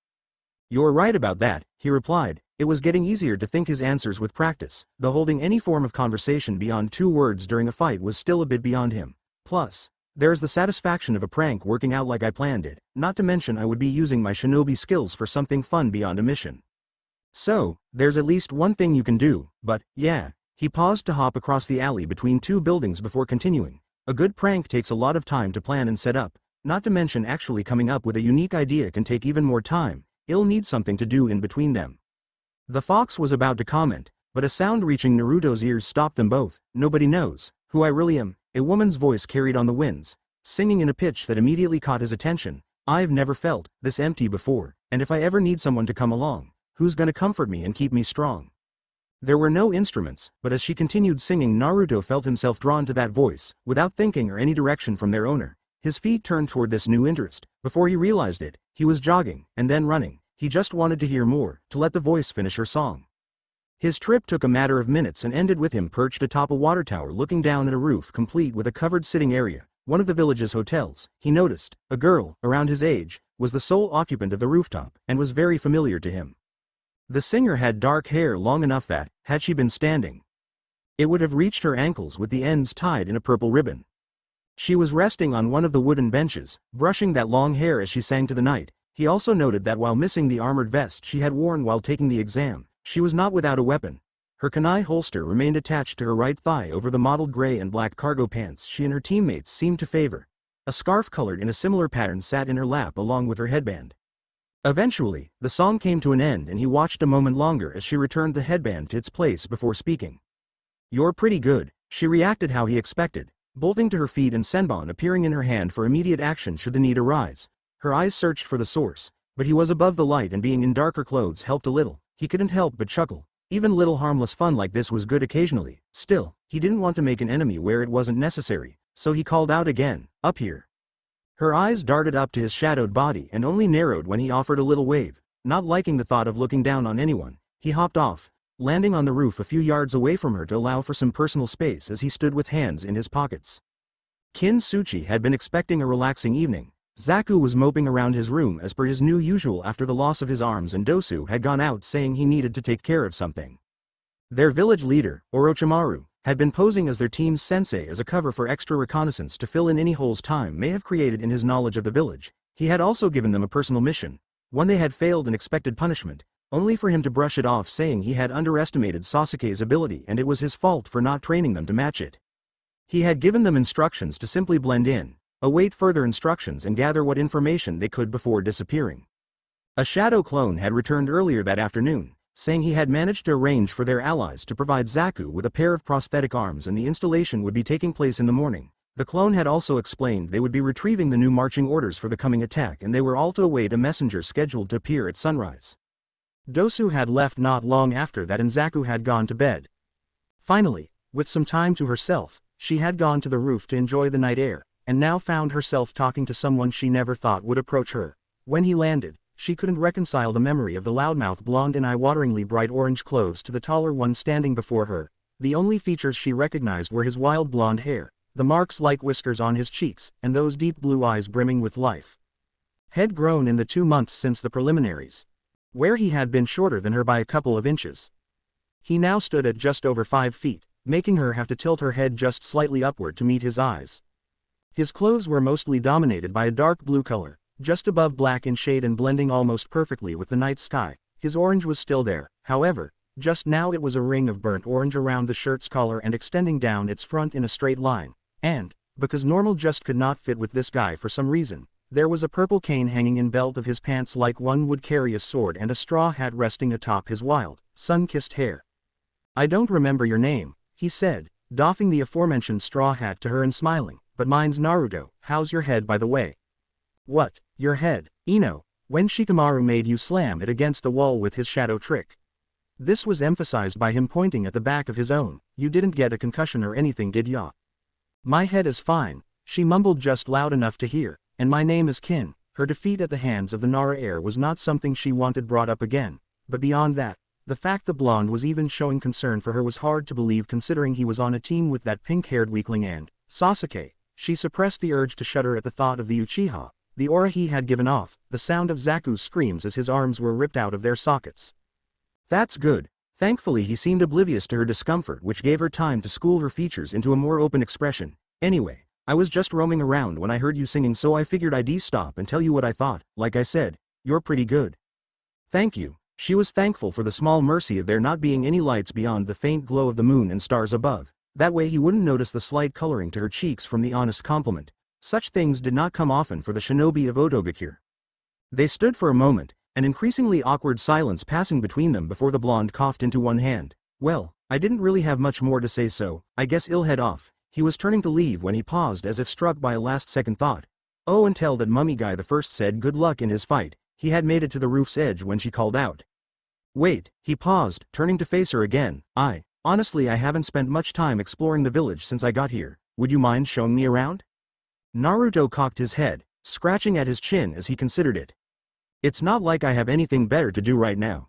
With a shrug he nodded with a smile, Sure, though I am not really the guy to look for when looking for places to hang out. I am not really what do you call a social guy now that I think about it. Actually, when he gave it real thought, his life had pretty much revolved around fighting, training, and shoving ramen in his mouth. Wow, that old perv might have a point. Still, there wasn't much he could do about that right now, though. I do know a few good eating places, that and a pretty good view of the village from up high. I can show you that if you'd like. When she nodded, he turned to set off again, his new companion falling into step, though he never saw the smirk she was fighting to keep from showing. This would be far too easy. As they moved across rooftops, Kin began to ask little, seemingly innocent questions. Where he liked to hang out when he's not training. If she wanted to get out of the village at night, what was the best way? What are his teammates like? What are some missions he'd been on? Questions one would possibly think of as simply trying to get to know the person she was talking to, but were her ways of getting what information she could out of him. He answered without thinking beyond the obvious, explaining a few places he had eaten, such as the buffet houses owned by the Akamichi clan. A clan which provided a great deal of the bulk food for Konoha thanks to owning several farms in the area, though he gave the impression of obsessive behavior whenever he brought up ramen. The Ichiraku stand in particular, it wasn't anything that led to any great epiphanies, though she hadn't been expecting any from a genin in the first place, but she had figured free information wasn't to be turned down. As such, she followed Naruto as he led her in a line across the rooftops. A genuinely friendly air seemed to surround the blonde, and Kin actually found herself beginning to enjoy their talk. Especially when he started recalling a few of his better pranks he'd committed prior to his graduation from the academy. Needless to say, despite having changed physically and having a bit less boisterous attitude, it was obvious Naruto Uzumaki was a rather lively fellow. This made it all the more jarring when he suddenly froze and turned to look off to his left, expression dropping from pleasant to wary. He held up a hand when Kin began to question the sudden change, and his eyes narrowed, searching the skyline. While he couldn't see or hear anything out of the ordinary, the very air seemed off. It was as if a massive predator had just stepped into the area and everything had gone quiet in the hopes of escaping the monster's notice. Partner, he mentally called to his tenant, what am I feeling here? One thing Naruto had made sure to do since officially making the fox his partner, was talk with him. Mostly it was laced with mild insults from the chakra beast. But Naruto ribbed back as good as he got, so it wasn't a bad thing, though. When talking about learning sensing abilities, the Kyuubi had eventually shared his ability to sense the negative emotions around him. There was a pause following his unspoken inquiry, and then an answer. One of my kin has begun to hunt. The chakra is tainted by that of a human, meaning they are like us, though the taint makes it hard to identify which one it is. Thankfully, he had managed to get an agreement out of the fox to help him in serious times by relaying the information his senses provided. Without a word, Naruto began to set off toward the direction this sensation he felt was coming from. He ignored the sudden cry from Kin, barely noticing she had taken off after him as he followed the sensation back to its source. Another host in the village could be a serious threat. He needed to at least get a view of whoever it was. Feeling himself getting close, the blonde let his momentum ease off, slowing until he could crouch in a shadow of a nearby chimney. When the kunoichi managed to finally reach him, it took her some time to actually track him, and probably would have moved off in the wrong direction if he hadn't waved her down. After seeing such a person seeming to vanish, Kin was beginning to think he hadn't been exaggerating about his pranking abilities. She crouched next to him, nodding when he pressed a finger to his lips and began to move forward. She followed in his footsteps, idly flashing through a few hand seals and using a technique that dispersed what little sound they made, making it even more difficult to discover them. She was surprised to see him stop a few moments later, turning back to look at her with an eyebrow raised, apparently having noticed the slight difference. A nod and smile was the only response she gave, but it seemed enough for him as he returned the gesture and once again began to move. The duo moved across the last remaining rooftops until Naruto saw him. The building was across the street from a castle, which both teens recognized as Kikyo Castle, though for much different reasons. Perched atop the raised tail of the roof's left Shachihoko was a person. A person with their head tilted back and staring at the moon peeking through the clouds above. The silver light shining on this person made it incredibly easy for Naruto to see who it was and knew instantly things were not good. Gaara, he whispered. Indeed, the Kyuubi spoke again. Judging by the memories seeing him has stirred up in your mind, it's pretty easy to tell which one of my siblings he holds. What can you tell me about him? His name is Shukaku. He takes the form of a tanuki and has perfect control of sand. His body is actually made of the stuff and he can manipulate it in other sand. When we were free I remember him favoring defense, creating nigh impenetrable walls of the stuff, but he's capable of manipulating wind to some degree. It's apparent from your view of his match with that eccentric friend of yours that his host has some level of control over the same element, though to what extent beyond that which you saw I couldn't tell you. I've never seen a host using his power.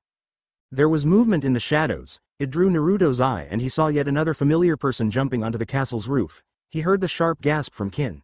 As she realized her own teammate was there, they're too far to hear anything, he mentally grumbled. Plus, even if I could read lips, that damn mummy has his face wrapped. Focus Ninjin, the fox chided, that sand kid's oozing bloodlust and it's getting worse with each second. Thinking fast, the blonde raised his hands and formed the hand sign of his signature technique. The trio of clones that popped into existence shared a nod with their creator before he handed one a scroll and they turned to vanish into an alley to their left. Get ready to run, he whispered to the kunoichi. When they move well, have seconds to get your teammate out away from here. She gave a questioning look, but Naruto wasn't paying attention. Are your senses telling you anything else? We are not the only watchers. Where? To your right and down. Street level, turning his eyes where indicated he didn't see anything. The shadows a bit back from the street. There are 3. 2 of them are directly next to each other. Both have some buried resentment, though one has some fear, but I can't sense where it is directed. The third, he is worried and shocked, plus some sense of building anger. All of them seem to be directed toward the 2 I mentioned earlier. That's all I can discern. It's enough to tell me they're worth looking into. Thanks. There was no reply as Naruto created 2 more clones who slunk toward the right out of view. They were to observe and dispel, avoid exposure. He then turned his eyes back toward the 2 on the rooftop just in time to see Dosu pulling back the long sleeve of his right arm while Gaara remained perched on the higher ground, staring at him with his usual expression of apathy. The desert dweller turned to look up at the moon again, and Naruto watched carefully as the gourd on his back began to shift. Blue eyes were riveted to the sand, following the tendril that sprouted from the gourd's side across his fellow host's back, over his shoulder and down to cover his arm entirely. It grew into a massive arm with 4 thick claws, while more sprouted from the part on his shoulder. It crawled up his neck to cover half of his face. He couldn't see more than that, the lack of color in the night making details hard to see. When Dosu charged this monster, hands stretched out in preparation for one of his sound barrages, Naruto felt just a little bit of respect for the guy. If anything, he had guts. Gaara didn't seem to care. With a cry he leapt down, the crunch of roof tiles shattering under his weight just barely audible to the hiding teens. That misshapen claw rose, and lashed out like a whip, slamming into Dosu and sending him rolling. The momentum from the blow sent him nearly over the edge. A kunai he pulled and plunged into the roof, the only thing slowing him down enough he didn't fall to his death, though it mostly just seemed like he was delaying the inevitable, for Gaara was even less inclined to show mercy than he had been in the preliminaries, and as the mummy's lone eye rose up it was to see the claw blotting out the sky and crashing down onto him. He hadn't even had time to scream. Naruto slapped a hand over Kin's mouth when he saw her move, one arm wrapping around her shoulders and pulling her back against his chest as he turned them away. SSSSH. He hissed between his teeth. Grateful her jutsu seemed to hold up as he heard no sounds from their struggle. It's all right, just calm down. She struggled still, but Naruto had been physically stronger than most his age before had been undergoing the weight training. As he was now, she didn't have a chance of escaping his grip and running off to get herself killed. Looking over his shoulder, Naruto saw the smoke clear to reveal a crushed body that had been the sound user. Gaara stared at the corpse, his expression, disappointed, shaking his head. He turned away as the sand withdrew into the gourd it had been before the confrontation, and he leapt off into the night. The 3 watchers are leaving too. The Kyuubi updated his living prison. One has gone off on his own.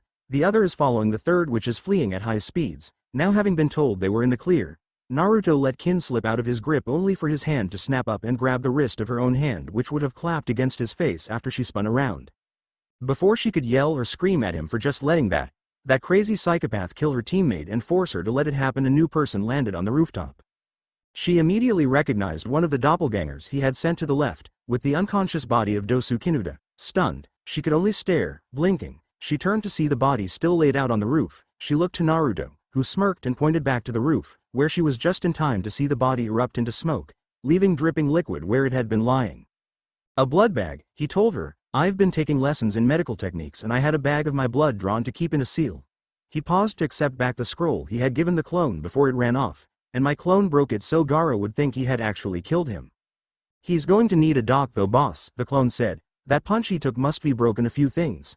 Naruto nodded and was about to take the genin's body so he could dispel the clone and take him to the hospital when a jolt of new information shot through their minds. The clone turned. Go. I'll bring medics. He leapt off across the rooftops in the direction of the hospital. Kin looked to Naruto, but he pointed after them. I need to take care of something. Look after your teammate. That done. The real blonde bolted off, Kin not knowing it was in the direction his clone had followed the other observers. She simply set out to follow the clone carrying her partner. As soon as he cleared the rooftop and landed, Naruto slammed his palms together and pulsed his chakra. Kai. The bellowed release phrase was answered by the beads he wore changing from red to white, and the weight limiting his movements was gone in the blink of an eye. Unencumbered, he shot like an arrow from its string, The darkness of the night made it almost impossible to see the black blur he had become as he moved, and he approached his target within seconds. The clone that had remained after the other dismissed itself to alert their creator waved him down, and he landed to find it had already removed the patient's shirt. Hayate, the man Naruto recognized as the one to serve as proctor for the preliminaries, lay in a slowly growing pool of his own blood. The precious liquid of life was spilling from a gash that had been cut from his left shoulder to his right hip, and he was gasping for air. Naruto ordered the clone to remove its shirt and stuff it under the wounded mon's head while he once more drew out the scroll that his clone had returned. He hadn't had the time to tell Kin about it, but the scroll contained several things Jiraiya had procured for him when he explained wanting to learn about the medical trade. He had known with the amount of chakra he had, getting to the point he was capable of controlling it enough to actually perform medical ninjutsu would be a huge undertaking, but that didn't mean he couldn't learn the other necessary skills. The sage had agreed it was his useful set of skills to have, and thus had gone to Konoha's hospital to acquire whatever he could to help his student. Biting his thumb, the teen pressed the newly bleeding digit against one of the seals marring the scroll's white surface, and from the resulting small puff of smoke drew a paper tag marked with intricate kanji. This tag he slapped onto the gasping Jonin's unwounded pectoral muscle and forced his chakra into it. The stasis seals lit up with a bright green light and the flow of blood visibly slowed as the Narutos watched. Track his pulse, he instructed the clone, who nodded and pressed 2 fingers to the mon's throat while turned back to his scroll. The next item he drew was a camera which he handed to a clone he created immediately afterward. This clone went about photographing the wound and surrounding area to keep a record of what was going on upon his arrival while the original held out his hand. Room. The translucent sphere serving as the initiation technique for his new powers popped into life all around them, and he pointed one finger at Hayate's body, moving it to point directly upward. Talked. Bidden by the powers of the Ope no Mi, the swordsman was raised into the air where he hovered at waist level. The clone that had been supporting the wounded mon's head moved to the scroll where it retrieved a long roll of bandages. The second clone, having gathered the instant photographs into a small pile and resealed the camera, moved to assist the clone by laying a thick gauze over the wound, forcing it into the incision to best block any further bleeding, while the first began tightly winding the cloth around the wounded torso to bind the gauze down.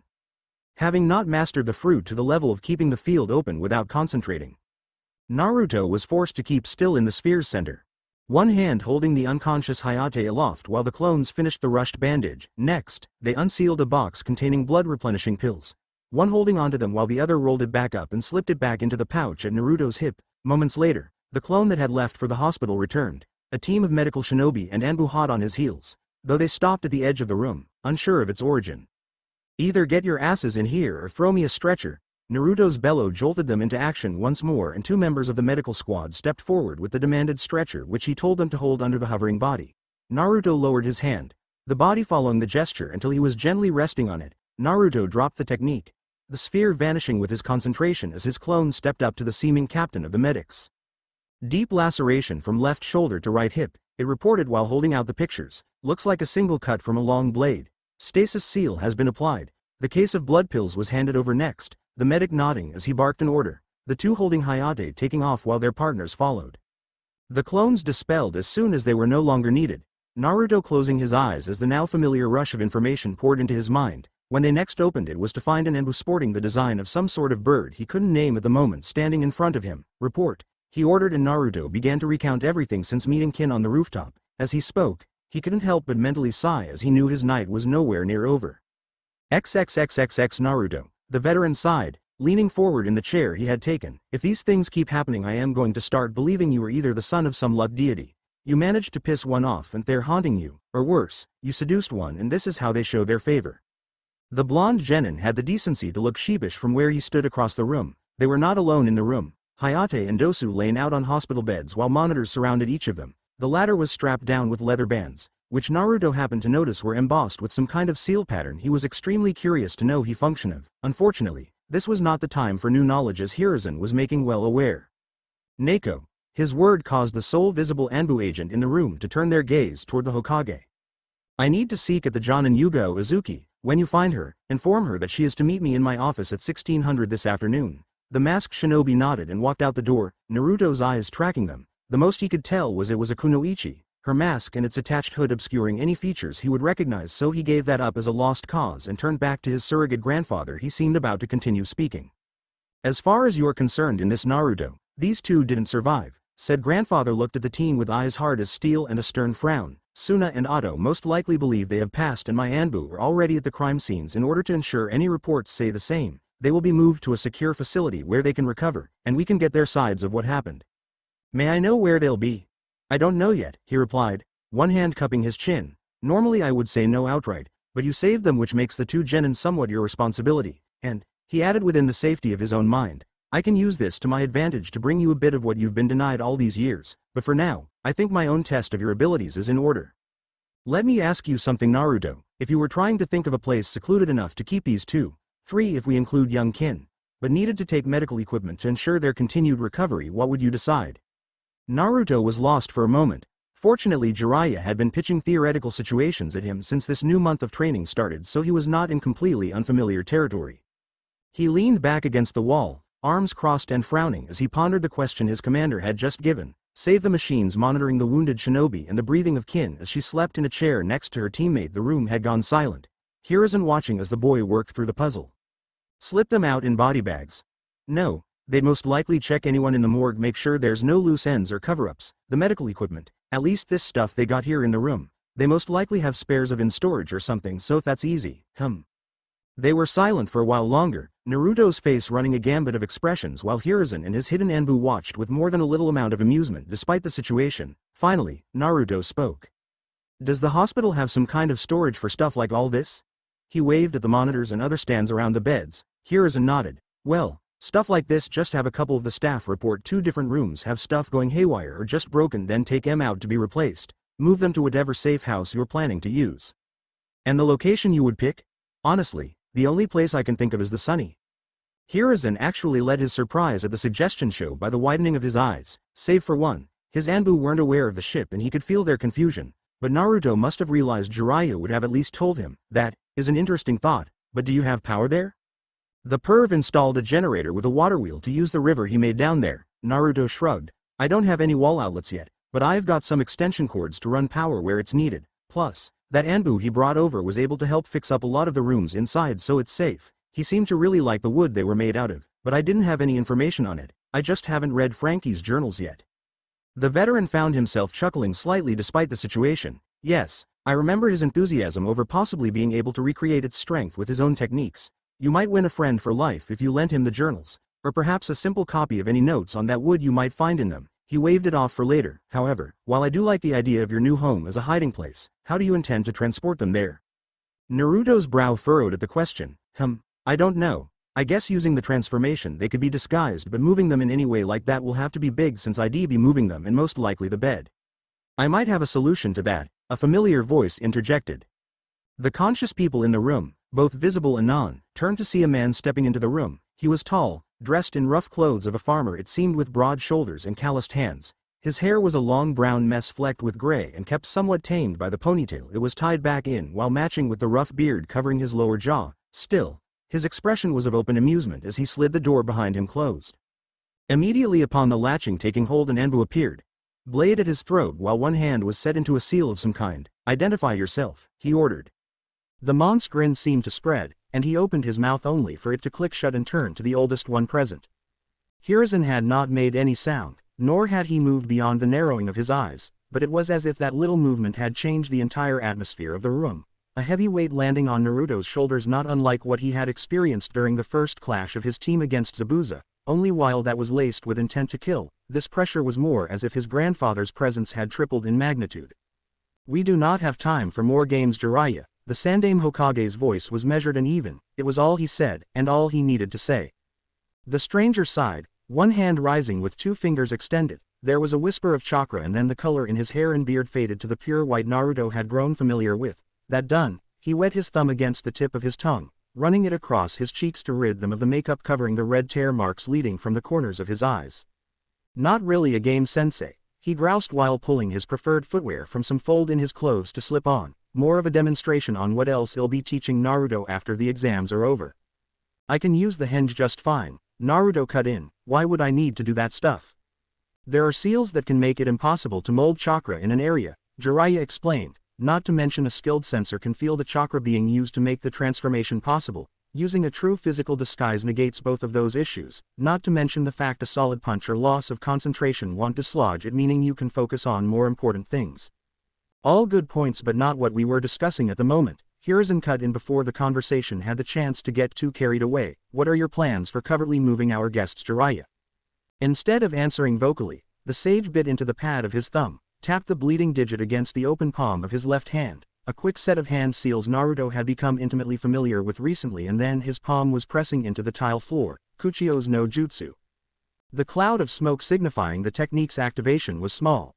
Naruto idly thought it'd be enough to hide Kiba's dog or something a little bigger than the pup. When it cleared, a maroon toad was sitting where Jiraiya's hand had been. The first thing, other than the color, that stood out regarding the amphibious creature's body, was that it was shaped like a drinking gourd with legs and a head, a thick band of light green skin wrapped around the middle like a cloth on said object. This little guy, the summoner explained while rubbing the small toad's head, is a gourd toad, and his species has a very useful trick which I've used many times to smuggle myself and others in or out of places. Raising his hand, he pointed at Naruto with a grin just screaming mischief. Before the aspiring swordsman had time to react, the oddly shaped summon nodded and opened its mouth, faster than a striking snake. An impossibly long tongue lashed out to grab the boy around his ankles. The pink muscle contracted, forcing him off balance to fall back, and then it began to reel him in.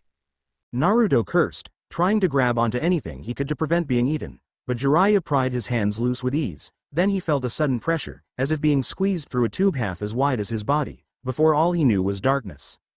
Hiruzen sighed as his struggling surrogate grandson was pulled into the toad's mouth, vanishing without any sign from the creature's body that it had just ingested a meal more than 3 times its size. Was that really necessary, Jiraiya? The toad summoner shrugged. The kid nailed me in the nuts, that was payback. Oh, and was his nailing of you his own retribution for, I don't know, throwing him into a gigantic chasm? No big deal, besides I had a clone waiting inside to keep him from freaking out too much. He turned to the girl who had begun to stir from the commotion, leaving or bringing. Leave her for now, he instructed, until Hayato regains consciousness and can give his report. We still don't know what all is going on. It is possible she knows something. Or that snake compartmentalized his organization to keep too much information from getting out. Jiraiya retorted with yet another shrug. It's what I would have done, but you're the cage, so as you command. Oi, there any of the Anbu in here that's gone through medical training? The question hung in the air until Hiruzen gave a small nod. The air in the far corner shifting as a hidden figure stepped away and dropped their camouflage. This one sported a mask bearing the likeness of an owl, the eyeholes marked by the wide eyes of the avian creature. All right, you're going in along with them. Tell me what stuff we absolutely need to bring now and seal them into this. He held out a scroll which the Anbu took, and you'll check them over once you are all in the storage space. He paused, feeling one of the clones he had waiting for Naruto inside his gourd toad dispel from an irate blonde's little tantrum. Thankfully for the situation had made 2. So the one left was able to explain somewhat before it too suffered death at the hands of the knucklehead. What followed was a scene that would most likely haunt the mind of the young Kunoichi as she watched, silenced by Hiruzen's glare to keep from drawing attention, as the toad ate the bodies of an Anbu, her teammate, and the proctor from the preliminaries were eaten by a toad just barely larger than some dogs before said amphibian vanished in a puff of smoke. The man, she later would realize, had been Jiraiya the Sannin after getting over the fact she was sitting in front of one of the 5 most politically and combative powerful shinobi in their world, who had apparently been responsible for said creature. Gave a cheerful wave to Hiruzen before vanishing himself. He must be had the toads summon him back to the mountain to be summoned to the safe house, she heard the elder man say before he turned his attention fully upon her. She would forever deny the small terrified squeak she let out when the full weight of the suddenly intense gaze fell upon her. Now then, why don't we get acquainted, Miss Tsuchi? I am glad to see everyone made it here without issue. Hiruzen stood at the long table at the far end of the room. To his right stood a man dressed in robes similar to his own save for the fact that where his own bore marks of red his were dark green. At the front tip the symbol it bore was that of the kanji for wind, as was befitting the man holding the title of Kazekage. To his left stood Jiraiya, arms crossed and feet shoulder-width apart as he grinned broadly at the room's occupants. Stretching out from the raised area the head table was placed upon was a single table set with fine tableware. On each side of that table stood the finalists for the Chunin exams. They were joined by the members of their teams and all looked to their host whilst standing at attention and awaiting his next words. Fortunately, the man was not one to keep his audience waiting unless necessary.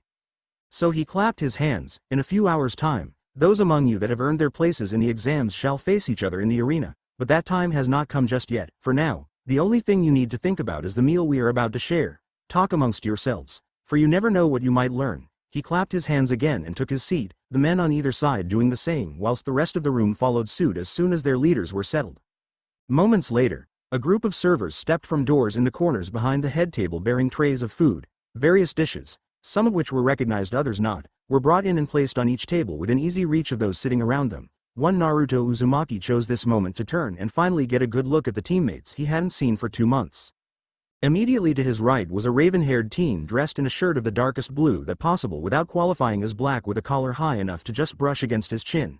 He also noticed the bandages wrapped around each of his hands much like a certain champion of youth, but there were also black bands of some kind. Nice to see Kakashi-sensei didn't bring you in late, Sasuke. The addressed genin glanced at his blonde teammate out of the corner of his eyes as he began to place a serving of meat on his plate. It was a close thing. If I hadn't set an alarm we might still be in the canyon. The faith you all have in my ability to be punctual is truly inspiring, chimed in a deadpan voice from Naruto's left as a silver-haired man looked at his students with his one uncovered eye. What did I do to deserve such praise? I am going to guess just being your usual self, Kakashi. A woman's amused voice commented from across the table. Its source was a woman sporting a unique pair of dark red eyes and long raven hair. Kurenai, the Jonin captain of Team 8, gave a cheeky smirk around the chopsticks she had just slipped between her crimson lips before winking at the chuckling Naruto and turning to listen to the excited Kiba as he began making gestures with his hand whilst talking with the ever-cheerful Choji about something his canine partner had done. Meanwhile, the captain of the sole competing team from Konohagakure actually chuckled from his place a few seats away. A few of us in Suna have heard tales of the ever-late copycat Kakashi. He said, seems to like appearing at his leisure, almost like a stray cat that wanders back home occasionally. This time Naruto laughed openly and then found himself having to be slapped on the back by the man he had been making fun of after some of his food got lodged in his throat. Bucky simply shrugged and continued with his train of thought. It's nice to know not all rumors you hear are just a waste of air, something you'll have to remember. The ice somewhat broken with the harmless banter, conversation broke out amongst the gathered party. Naruto ate quietly for a time before turning once again to the Uchiha and motioning toward his arm with one hand. So, what's with the fashion accessories? He questioned. Sasuke looked down at the bands before eyeing the beads around Naruto's own wrist. I could ask you the same thing. He shot back with his ever-constant smirk. I noticed you finally ditched most of the orange and hit your growth spurt. You're starting to look like real shinobi now. Hey, don't diss the orange Teme. He jabbed his chopsticks at his teammate. It had its uses. I'd like to hear M. Both looked to the left to see that the puppeteer from Suna was leaning toward them. That eyesore you were wearing had absolutely zero use from what I was seeing. It sure as hell wasn't any good for stealth. You stuck out like a sore thumb. A blonde eyebrow rose. Coming from a guy in a catsuit and makeup, I find it hard to take anything you say about being inconspicuous seriously, pal. The female member of the team snorted in the middle of sipping at her drink while the catman growled about war paint. But let me ask y'all something. Look at me and Sasuke. If you were seeing us on a street coming toward you without our headbands, which one would you expect to be the shinobi? Those within earshot and paying attention to the conversation looked between the two as requested. Where Sasuke seemed to be abiding his manners and dressed in what had become expected in the shinobi world nowadays. Naruto was completely different, with the straw hat, orange-marked shirt and easy manner. He looked more like a civilian, which made him a lot easier to overlook in such a setting as he just described. His grin stretched even further at the sight of eyes widening before glancing up to the table where Jiraiya gave him a nod. Obvious pride visible in his expression as he raised a saucer in salute to his pupil. His gaze then traveled to farther down the table where a certain white-eyed male seemed to be ignoring everyone with his usual dismissive manner. Simply eating his food, his grin fell into a more neutral expression as looking at the Hyuga brought more memories of the fight he witnessed to the front of his mind. Getting someone to underestimate you was a handy trick. The target of his ire gave no indication he had heard this either, simply accepting a pepper shaker passed by the only other present member of his team. The Kunoichi had explained earlier that their sensei was with their third member escorting him to the stadium. They would be arriving a little late, thought. The meal continued after that with conversation shared here and there, but none seemed aware that Naruto had his attention split between private matters, so he mentally projected to his roommate, you getting anything further from the guy aka? He glanced toward the redhead at the table as he ate quietly, not having spoken or been spoken to at all even once so far. A growl lifted from the back of his mind at his question, why do you insist on calling me such things? I've told ya before, Kyuubi just does not sound like a name. He chewed the mouthful and turned to make some reply to something Kakashi had asked while letting said nine-tailed being ponder his words. That's a title everyone else knows you by, but I am not gonna ask your name since we're not exactly friends either. Thus, until you give me something to use it's gonna be whatever I feel like calling you until then. Now focus please. Are you getting anything from our guests? The growl sounded again, only this time followed by a resigned sigh. Something he had grown accustomed to hearing from his teachers so many times it didn't even faze the blonde as he waited. There is a sense of anticipation. Shukaku's host is obviously layered in bloodlust and battle craze to the point I can taste it. But his compatriots are. I'd say they have a level of hostility towards you, though the children seem to be more along the lines of just following orders. That one with half his face covered though is burying true hostility beneath that sociable act of his. The same is true for the man sitting next to your precious grandfather. Both of them despise your people for some reason. Naruto couldn't help but sigh as he pondered what he was told. The fox didn't have any ability to read minds, unfortunately. The most he got was emotions and where they were directed. The stronger the emotion was felt, the easier it was to discern. It sure made for an interesting visit to Hinata yesterday. The fox was laughing for at least an hour straight but refused to tell him anything. Simply telling him it was something he'd have to figure out on his own. Anything worth sharing about the others? The Uchiha brat is showing his own sense of anticipation, though it's the variety of one looking forward to a good fight. Kinda expected that since he's slotted to take on Gaara. That is true, and there is a great deal of it aimed at him, but there is some directed at you as well. That made Naruto pause chewing and steal a glance at his teammate out of the corner of his eye before forcing himself to continue. He heard the fox snickering at the shock but also couldn't deny he was looking forward to clashing with Sasuke himself. The guy had been this big personal milestone had set for himself ever since they first met in the academy, so to know that little declaration from the brooding king of Emo right before the preliminaries wasn't all bullshit was satisfying. He still planned on beating said king into the ground, but now it would just feel even better now. The shadow user just radiates irritation and boredom. The fox continued on his report. Seriously, I've never seen one of you ninjas so unenthusiastic or simply dismissive before. Granted, most humans I encounter only project hostility and terror before vanishing altogether. Well, you're not exactly one to inspire sunshine and rainbows, Rumi. Kami knows how I put up with you sometimes, and we've been talking for a couple months. And I have found that time to be complete torture for the most part, although if you keep reading that story your newest teacher has written I might forgive you. It took a monumental amount of willpower not to groan aloud at that statement. During the past week, as part of his search for a hobby, he had tried reading one of Jiraiya's books. What he had not accounted for was that the fox would not only be able to read it through his eyes, but even come to enjoy it.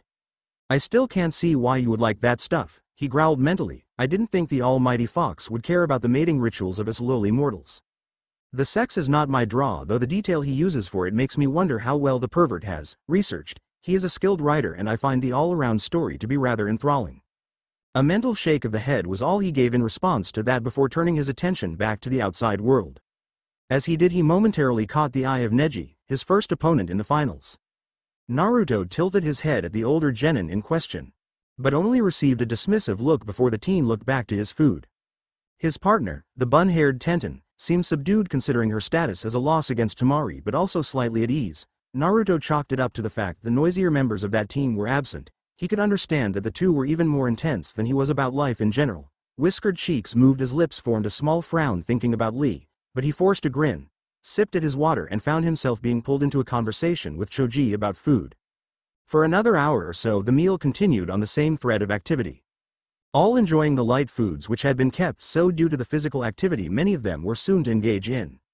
It all came to an end when Hiruzen rose from his place at the head table, dabbing at the corner of his mouth with a napkin. Well, I say this has been a rather successful light meal. He began with his grandfatherly manner in full swing. I believe the idea to do this was a good one. He spared a moment to nod at the man at his left, who returned it while stroking the full gray beard at the mild compliment before turning back to the group. Now then, I shall introduce the proctor for the next stage of the event. A wave of the hand towards the far end of the room had all eyes turning in the direction where a new man stepped out of the shadows of a corner. His clothes were the generic of Konoha's majority of jonin, a set of matching navy turtleneck and pants with the dark green flak jacket, but his headband was in the form of a bandana worn backwards, so the tie rested on his forehead, covering most of his dark brown hair save for what fell straight to the base of his skull in the back. His entire body seemed relaxed, as if bored with the situation, and he even had his hands in his pockets like he was just on a morning stroll. This was in complete contrast to the genin, who all had tensed upon realizing he was there, having been none the wiser to his presence. Wow, you kids are jumpy, he drawled around the toothpick between his teeth. Eyes brown as mud flicked over them all before looking back up to the Hokage. This is Genma Shiranui, he explained. All contestants remain here as he will brief you on the proceedings. Everyone else, I suggest you find your seats in the stadium before the event begins. I trust you all wish to have a good vantage point after all. With that, the jonin and teammates filed out after wishing the fighters luck. Once they had all vacated, the proctor stepped to the end of the table and addressed his charges. All right, Sprouts, he grumbled and reached into his vest to pull out a folded slip of paper. Like the boss said, my name is Genma and I am the one in charge of making sure we have a decent show going on. Don't expect any rules like fight fair or some dumb tourney stuff, we're shinobi, Nuff said. He paused to let the small chuckles pass through the group. Now before we go into too much detail, you probably already noticed there was a certain team missing from the supper. The team from Konohagakure has withdrawn from the competition. Apparently, some kind of family emergency happened back in their village and they had to leave about a week ago. This, of course, means the lineup for the matches have changed a bit. He unfolded the paper and showed them a new bracket list. Not a whole lot has changed thankfully, but they did switch up a little of the fight order if not the fighters themselves. Naruto Uzumaki and Neji Hyuga are still the opening fight. Next up is Kankuro of Suna fighting Shino Aburame, followed by Shikamaru Nara and Tamari of Suna facing off. Finally, we have Sasuke Uchiha facing off against Gaara of Suna. He held it for a time before folding it up and slipping it back into his vest. There'll be a 30-minute break after the first round. Let the adoring public have their bathroom breaks and such and give the last fighter a chance to breathe before throwing them into the fray. It'll let the winners know who they are fighting then. Everybody got it? When they all nodded he clapped sharply, smirking just slightly when a couple actually flinched. Alrighty then. Line up and well go meet our adoring public. He led the twin lines behind him down a hallway, and with each step Naruto felt the fluttering of his heartbeat beginning to grow. A quick glance to his teammate found them locking eyes for just a moment, blonde and black-haired teens both smirking before turning to face forward when their guide and proctor called for a halt. He was standing in front of a closed door, hand up as a booming voice on the other end was heard. And that is why we are gathered here today. Hiruzen seemed to be wrapping up one of his speeches on village unity and cooperation, to show our people and those of the world what potential our next generation holds. For that reason, I ask that you welcome the finalists for the Chunin exams. Smile for your future clients, was the last advice the swordsman offered before opening the door and stepping out into the sunlight beyond. They followed him out and stepped into the far end of a wide arena. Naruto figured it was big enough the Hokage's mansion could have been built in it with a little space left between the walls and, save for a few clumps of trees, consisted of a flat, open area. Surrounding the circular battleground was a wall of stone reaching at least 3 stories in height. Rows of seats stretched even higher from where the walls ended and provided a downward view for the countless spectators using them. And these spectators were cheering as if watching the greatest sport imaginable. Shouting, stomping, clapping, etc., for one whose general interaction with the public could be boiled down to prank them, flip them off or ignore them glaring daggers in your back. It was a bit off-putting for Naruto. Still, he forced himself to maintain that smirk, hands in pockets and somewhat relaxed posture while his straw hat cast a shadow over his eyes until they reached the arena's center where Genma called them to a halt. Hiruzen was standing in a spectator's box far above all in the area where Naruto could just barely see several people sitting. He could make out 6 others sitting, making it at least 7 when counting his surrogate grandfather figure, and remembered Jiraiya stating something about the 5 greater daimyo planning to attend. No doubt that meant their bodyguards were present as well. The Sandaime raised his hands in a call for peace which the crowd slowly acquiesced to. The young men and women standing before you all are the finalists of this year's exam. They have succeeded in passing the tests placed in their path up to this point and soon shall show you all the fruits of their labors. It is with great pride that I, Hiruzen Sarutobi, Sandaime Hokage of Konohagakure, order the commencement of the final exams. Once again thunderous applause rained down upon the competitors while their proctor bowed and turned to face them.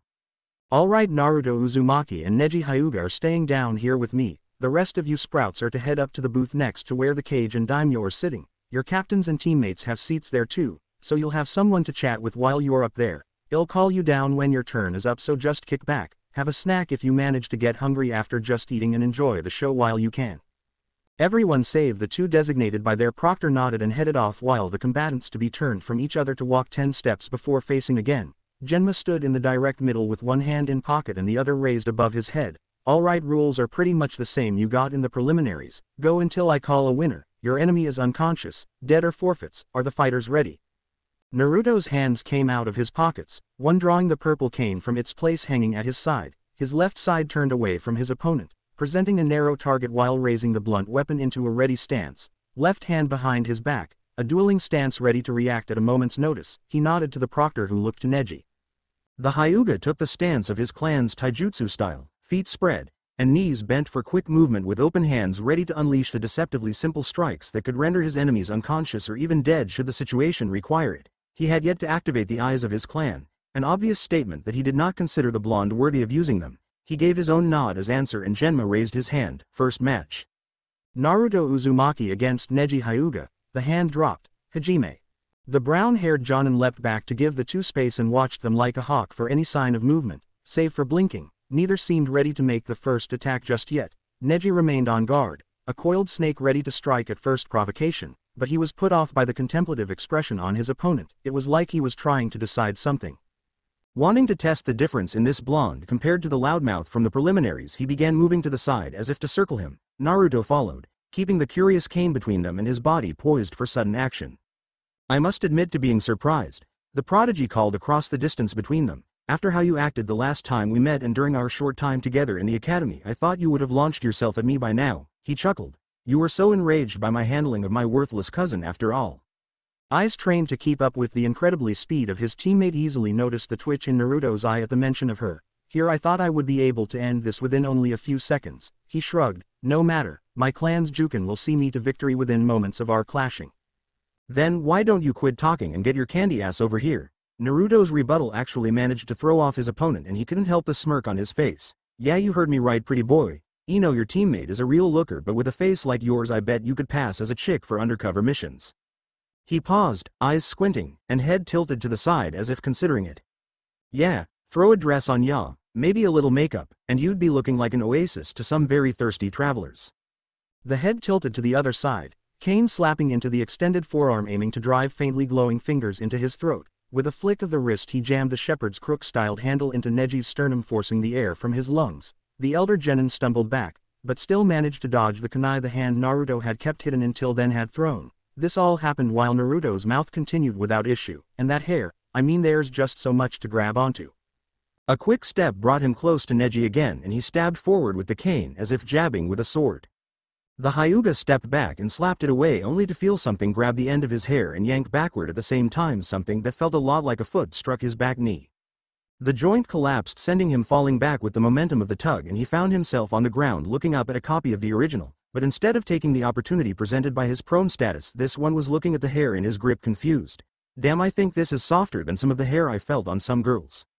You must use some special shampoo. This Naruto crouched down next to his head and held up his unoccupied hand to cover his face from the crowd. Could you tell me what it is? If I give this to a certain girl, she might give me a reward, if you know what I mean. The chakra-primed jab to the blonde's face forced it to dispel in a cloud of smoke, revealing its clone status, and Neji's newly activated Byakugan warned him of danger coming. He rolled aside just in time to avoid a trio of kunai catching him and using the momentum popped back onto his feet ready for another charge, but none came. Instead, Naruto was standing with hands crossed on his cane, lips curled in that same insufferable smirk. Actually, from what my new teacher told me, he's gotten some really good information out of brothel workers. Maybe you could get some work there.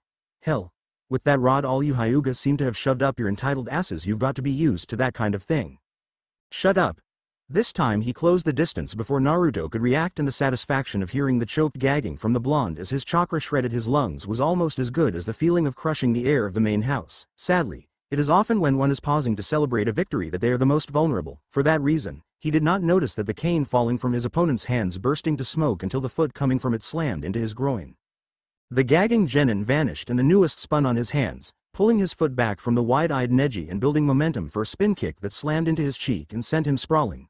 Naruto pushed himself off the ground to create distance between them, landing with almost no sound and one hand bracing his straw hat to keep it from being flung off by the sudden move. What's wrong, pretty boy? Did I touch a nerve? He chuckled. Wouldn't want to damage that fragile ego of yours after all. His stance relaxed, resting the shaft of the purple cane onto his shoulder as he watched Neji stand. He was covering the offended area, but Naruto paid more attention to the hand that had begun to clutch at his stomach. Oh, got yourself a little tummy ache there, pal. When pale eyes turned to him in shock, he watched the slow change in his expression from confused to realization and finally to horror, and was forced to suppress the urge to cackle like a stereotypical villain. Did you eat something that didn't agree with you? What? A truly pitiful groan escaped his lips, pausing his questioning as he nearly collapsed again. What did you do? Funny thing about the clones one can make with the Kage Bunshin no Jutsu. Naruto seemed to ignore his question and assumed a demeanor as if he were a teacher explaining some important fact of life. See, it's nearly perfect in shape and form. Despite being made of chakra, it weighs the same as its creator. It smells the same, and even feels like a real body on impact. But here's something I bet most who use it never thought of. If you combine the mental process of creating a henge with that of forming a clone, you can create a clone that's already in a new shape. He grinned broadly while dropping the hand that had still been sitting on his hat and slipping the cane into his belt with the other, bringing them together to form the basic seal for activating what had become acknowledged as his signature among his team. Kage Bunshin no Jutsu. Before the indisposed Neji's eyes a new figure stepped from the cloud which birthed it, and for a moment he forgot the agony his innards were inflicting upon him, because the pretty brunette who appeared was dressed in exactly the same style as the servers from the meal he and the rest of the contestants participated in earlier. In fact, she was the one that had served him his food. Wah, but how what? The girl giggled, one hand covering her mouth. Most people can't tell a shadow clone from a person because the chakra shell is so complete. The clone spoke in a perfectly feminine voice, and that high-strength laxative I slipped into your meal was made specifically to be tasteless so patients in the hospital aren't so unwilling to take it. The clone vanished with a cheeky wave, leaving what was now confirmed to be the original Naruto to shrug. Honestly, when I realized how far up that stick must be been shoved, I thought I'd give you a little help getting rid of it. The smirk dropped into a frown, and for a moment he showed Neji the anger and scorn he felt. Next time you decide to blather on about how anyone is fated to lose, I want you to remember something, Neji of the Hyuga clan. I want you to remember that it was the dead last of the class who couldn't even make a passable bunshin on his graduation test that left you shitting your pants in front of an audience including people from all over High no Kuni and our own daimyo.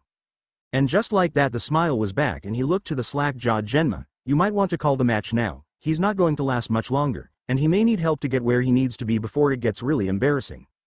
The Tokubetsu Jonin looked to the other participant in the fight and found he had yet to stop clutching his stomach. His eyes then moved to the viewing box where Hiruzen met them with a nod, his orders clear. Genma raised his hand and called out loud enough his voice would echo through the stadium. Neji Hyuga has been rendered unable to continue. Naruto Uzumaki moves on to the next round. A medical team rushed onto the field, helping Neji to stand and guiding him toward the door they came from, only for everyone to pause when Naruto called out again. Hey Neji. His eyes turned back to see his tormentor again. I was planning to give you something a lot worse. Thank your trash cousin for getting off this lightly. With that he spun on his heel, jammed his hands in his pockets and began to hum whilst walking toward the door which the others had disappeared to after being dismissed from the field. XXXXX. Cage booth. XXXXX. Well, that was rather merciless. The speaker was a thin man with an unfolded fan open before his face to cover his expression. Resting atop his dark hair was a large headpiece emblazoned with a small fireball, the symbol of office for the daimyo of High no Kuni. I wonder if he treats all his opponents like that or if this one was special. This opponent in particular is of a type Naruto finds the most insufferable, Hiruzen explained to his daimyo whilst sipping at the tea that had been placed by one of the serving staff assigned to their booth. Heralded as a prodigy and seeing those they believe to be beneath them as nothing strikes a deep wound in his own past. The man nodded, fanning himself against the warmth of the steadily climbing sun. Still, I can't help but applaud his ruthless tactics, not something I have seen often during these events. Naruto has a tendency to think outside the box, was the Hokage's reply. During the break he'll tell you about some of his more memorable pranks while in the academy. He is quite capable of turning things back on people. Say it straight, sensei. The ever-boisterous Jiraiya threw back another saucer of sake from where he was sitting beside and a little behind Hiruzen in that manner, often showing respect to those of station when amongst political company. The kid has a wicked mind for turning enemy plans on their ass if you give him the time to think. He placed the saucer on the small table before him and for a moment his demeanor becomes serious. From what he's told me, it's gotten him and his team out of a bad situation a few times now. Sound like you have a few stories yourself, Jiraiya-kun, the daimyo mused as the crowd booed. Apparently, the puppet user from Konohagakure had just forfeited, meaning the young heir to the Aburame clan was moving up to face Naruto in the next match. I hope to hear them as well. As Genma called for the next contestant, the sage just nodded. I'll be sure to tell them once we have a chance, while the conversation moved to other subjects. The old toad let his gaze wander a little to the side where the contestants were waiting their turns. He was just in time to see the blonde girl from Suna unfurling her fan. A wind of her own making, kicking up and lifting the large weapon with her kneeling upon it to sail out over the arena. Impressive skill for a genin that young, he mused, watching as he touched down with the ease and grace that gave evidence to the training behind such dismounts. He looked back to her takeoff point and found that the Nara heir was more eager than anyone who knew anything about that clan could have been expecting. He didn't forfeit immediately and instead actually jumped down from the box, landing on the edge of the wall encircling the battleground and strolling with hands in pockets down the vertical surface. And it looks like the other stuff Naruto slipped in there is doing its job nicely. Now this match will give him a bit of time. Good luck, kid. XXXXX. Infirmary. XXXXX. Instead of going to the competitor's box, Naruto had found a map of the stadium's interior posted on the wall and used it to find his way to the infirmary. After exchanging a few words with the nurse on duty, he stepped through the cloth curtain hiding the patient area from view and found one of its occupants glaring at him with a level of hate he was familiar with. Have you come to gloat some more, Uzumaki? Neji demanded. Come to rub in the fact you had to resort to trickery to best me? So desperate to change fate you would act without honor? Naruto didn't rise to the taunt. In fact, he wasn't even looking at the so-called prodigy. The swordsman in training was instead looking toward the room's other occupant, lying with her eyes closed, chest rising and falling in that slow rhythm of breathing one adopts when unconscious, was Hinata. She was brought in during your match, the medical shinobi supplied as an explanation when he was asked by the blonde. He flipped a page on her chart and read the details. Looks like the damage to her lungs she suffered at the hands of her cousin over there was agitated from stress. A few of the ruptures burst and she was brought her unconscious by her teammate. A glance was spared for the elder Hyuga who simply ignored it in favor of continuing in his attempts to glare a hole into the side of Naruto's head, the professional side before slipping the chart back into its slot at the foot of Hinata's bed. Her father is reported to be attending the festivities. We've sent word about her condition. If you'll excuse me, I have some stuff to prepare for if we need to see to another patient today. Thank you, he called to the departing adult, his eyes never wandering from watching the sleeping Kunoichi. His hand rose, as if to touch her cheek, but instead he let it fall on the cane still hanging at his waist, from where he had been confined to his bed under threat by the medics. Neji watched with narrowed eyes. When it seemed that he would not be getting an answer to the question demanded when he first stepped into the infirmary, he decided to broach a different subject. You said, it was Hinata that kept you from using something worse than the laxative, he said. How did she convince you? Naruto remained still for a moment longer, and then his head turned to look at his defeated opponent from the corner of his eye.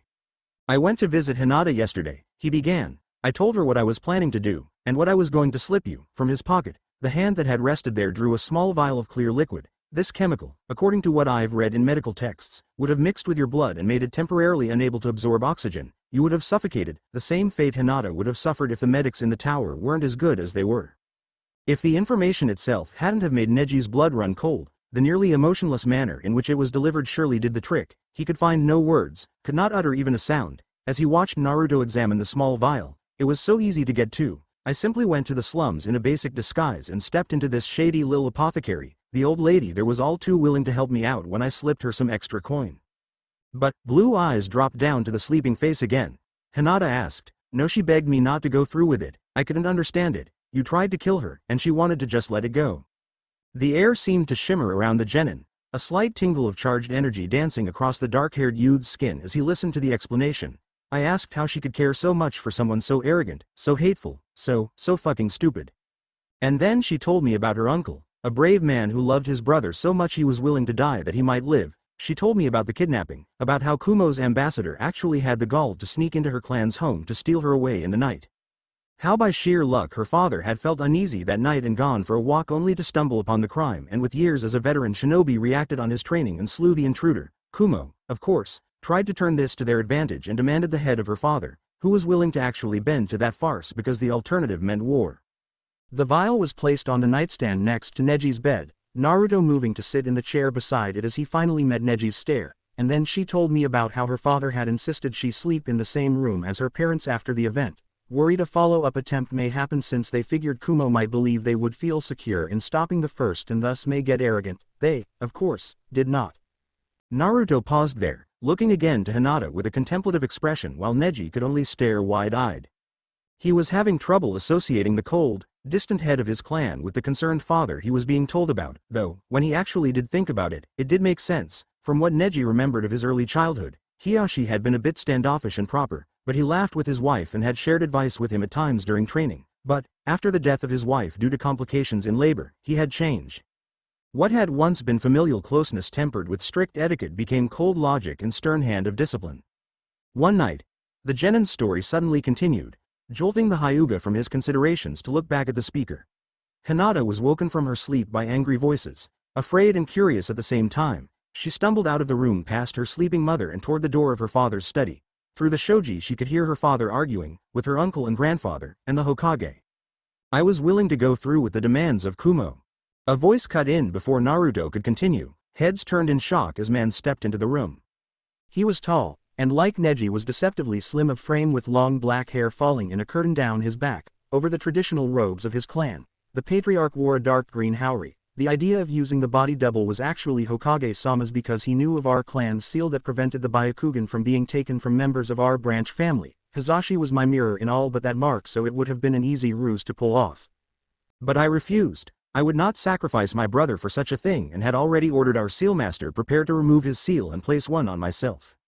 I thought it an adequate move, for Hizashi was as strong as myself in our clan's style and he had sired an heir of great potential. Pale, pupilless eyes turned to the girl lying still asleep in her cot, more so than I believe either of my daughters would possess. However, the elders used their right of veto to overturn my decision as head of the clan, and before I could do anything, Hizashi used my anger and lowered guard to land a Juken strike to my stomach.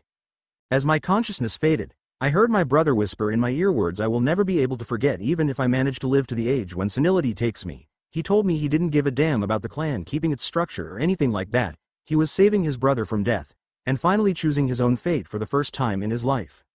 The patriarch of the Hyuga clan met the once again shocked gaze of his nephew, the teenager that had loathed him for his place in life and blamed him for his father's death, and then, he did something that would really shake the boy to his core. He knelt to the floor and leaned forward to press his forehead to the cold tiles. I am so sorry I failed to protect your father, they heard him say, and I am sorry that I couldn't get up the courage to tell you the truth until now. A heavy silence fell over the room, that was immediately shattered as Naruto stood from his chair with an uncomfortable expression. Look, this is obviously a personal family matter, something you should have an observer for. I've pretty much said my piece, so I'll give you some privacy. As he stepped to leave, he stopped at the curtain and looked back to his fellow genin. Hey Neji, if I didn't fight against what people told me all my life, I wouldn't be wearing this headband at all. He tapped the metal plate covering his forehead to emphasize the point. So don't let yourself be defined by other people, alright?